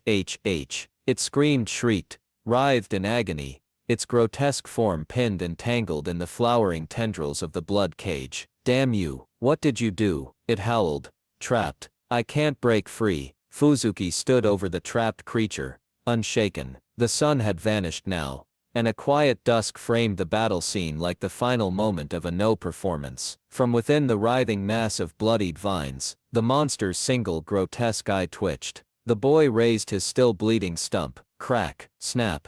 The crowd of onlookers gasped, not from horror, but from awe. Before their eyes, bones stretched, sinew rewove, and skin reformed. Fingers, knuckles, nails, all returned as if the limb had never been lost. His arm grew back, yelped the small tanuki child nearby. Even the Ayakashi's rage flickered with confusion. Damn it, how did you do that? No mere onmyoji could be capable of such a— But the boy's hand silenced it. He pressed his palm against the creature's face, his voice unchanging. Tell me, what was your goal in stealing the sacred treasures? The Ayakashi spat. As if I'd tell a human like you. Stab. The vines pierced deeper. Gayab. H. I'll talk. I got it. I'll talk. And so it did. Wheezing, gasping, trembling, the creature spilled its story, a rumor that the sacred treasures could grant power beyond compare. Every Ayakashi in the forest sought them now. They're not comrades of mine, it added bitterly. I stole the Magatama alone. I don't know about the others, I swear. I've told you everything. Fuzuki's face did not change. Then I no longer have a reason to keep you alive. A final squeeze. The creature's scream was swallowed by a wet explosion. Flesh and bone were reduced to pulpy gore, as the blood cage caved in around it. A stunned silence followed. Tiny footsteps squished through blood-slick grass. The tanuki child stared wide-eyed at the crater of flesh that once was a monster. He killed him. Just like that, he whispered. Fuzuki turned toward the child. A gleam in the grass caught the tanuki's eye. A small curved jewel, the Magatama. He reached for it, and as his small paw closed around it, shine. The stone glowed, impossibly bright. Huh? The energy surged through him, wild and ancient. Lights danced, symbols flared, the jewel pulsed, and then with a sickening finality, embedded itself into his forehead. Child, Fuzuki shouted, rushing forward. The boy collapsed into his arms, unconscious, a faint glow still radiating from the new mark on his brow. The sacred treasure was absorbed, Fuzuki murmured. Did the child do it? Asked his silent companion. Fuzuki's eyes narrowed. From the looks of it, yes. The other nodded. Expression unreadable. He's simply a half Ayakashi tanuki. Shall we kill him? The question came flatly. I don't know. Abe. The castle and the lord. The world was soft and warm. Open the gate. The tanuki child stirred. He opened his eyes to a castle, tall, elegant, silent in the rising dawn. Massive doors opened to reveal figures in robes and masks. He was cradled in strong arms. You're awake, said the white-haired man. Gayab. H. The child scrambled, confused and frightened. Where am I? The castle. He was set down gently on tatami floors. A cool hand reached out to steady him. Then a voice, calm and regal. Child, I know this is sudden. Before him, seated with the poise of a noble, was Fuzuki. My name is Hanayama Fuzuki. I am the lord of this castle. The boy blinked, speechless. Fuzuki's eyes sharpened with something unreadable. Fondness. Power? But from now on, he leaned forward, touching the boy's forehead. Your head is mine. The air was still heavy with the scent of damp earth and dying light. Crimson spider lilies bloomed across the grass like blood and calligraphy, curling toward the dusk sky, as if they too sought to witness the spectacle unfolding beneath them. A sharp anguished scream tore through the quiet. Gayab. H. A monstrous form recoiled in pain, impaled by a single merciless thrust. His attacker stood calm and composed, blood arcing from the enemy's torso, as if he'd simply unsheathed an elegant brushstroke across the canvas of battle. The attacker's expression was unreadable, serene, almost reverent. Then he stepped forward, his pale fingers lifting like a conductor beginning a symphony. Let me show you. he said, his voice smooth and lilting like a whisper of silk through wind. Something truly exquisite. His hand unfurled, and with it came a surge of cursed beauty. Black tendrils, curling like ink in water, slicing the air with elegance and wrath. They spread like elegant threads of death across the grass, blooming with spider lilies wherever they touched. Spider lily, blood cage. The battlefield transformed. It was no longer a meadow but a surreal painting, soaked in blotches of darkness, and bound by living threads. The vines surged up, ensnaring the enemy Ayakashi like an insect caught mid-flight. The sharp hiss of constriction, the cashimp of flesh against force, and the rising panic in the captive's eyes, painted a terrifying portrait of helplessness. "What did you do?" the enemy shouted, struggling, his voice breaking with fury and confusion. "Can't break free." But the attacker remained poised, watching with the calm indifference of a divine judge. His presence was that of a dark deity from folklore, untouchable, terrible, and beautiful. He raised a hand, and the limb that had been severed in a previous battle snapped, crackled, and regrew before the stunned eyes of all. Bone reformed, sinew twisted into shape, and skin closed like water swallowing a stone. As if it were nothing, shock rippled through the air. His arm grew back, gasped a small wide-eyed boy nearby. His voice trembled with disbelief. The Ayakashi gasped too, eyes bulging. "Damn it, how did you do that?" "No Miran Myoji could." The words never finished. The black-haired man crossed the distance in a blink, pressing the enemy back against the cage of blood. His voice was soft now, persuasive. "Tell me," he said. "What was your goal in stealing the sacred treasures?" The Ayakashi's defiance flared. "Hey, as if I'd tell a human like you." The next moment was pain. More thorns, more blood. The spider lilies bloomed again in crimson. I got it. I'll talk." The creature shrieked, breathing heavily, trembling. He spoke through clenched teeth. "It's a rumor, all Ayakashi. We heard that if you gather the sacred treasures, you can gain unbelievable power." "From whom?" the Onmyoji asked. "Just rumors." The Ayakashi wheezed. "In my forest." Another question followed, colder than the last. "Where are the other treasures?" "I don't know," he screamed. "I snatched the Magatama in the forest. That's all. They're not my comrades. I don't know where the others are." The man's gaze narrowed. "Then I no longer have a reason," he said, his voice dropping into something final. "To keep you alive." He reached forward. But wait. The blood cage contracted like a closing jaw. "Stop." But mercy never came. With a sudden collapse, the prison crushed inward, swallowing the Ayakashi in a spray of blackened gore. Silence fell. Only the trembling of a small soul witnessed the horror.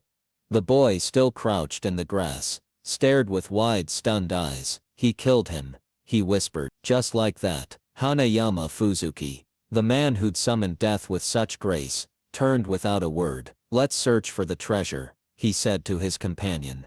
The stoic white-haired warrior, Hakuro. Amid the gore and remnants of flesh, a faint glint caught the light. A small curved jewel, shaped like a kama, smooth as lacquer. The Magatama. The child's gaze locked on it. "They're looking for this stone." He reached for it before he could stop himself. The jewel pulsed softly in his palm. Then it moved.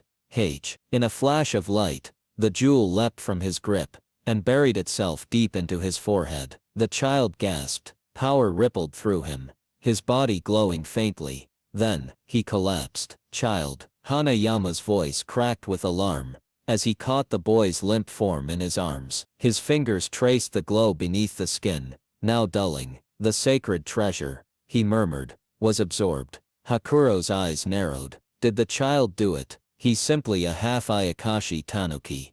Shall we kill him? I don't know. Hanayama stared at the boy, conflicted. Later, when the child awoke, groggy and blinking, he found himself in a vast castle. Towering walls, golden light, the faint rustle of robes. "You're awake," said Hakuro, lifting him by the scruff like a kitten. "You're in the castle." The boy's tail bristled. "Castle.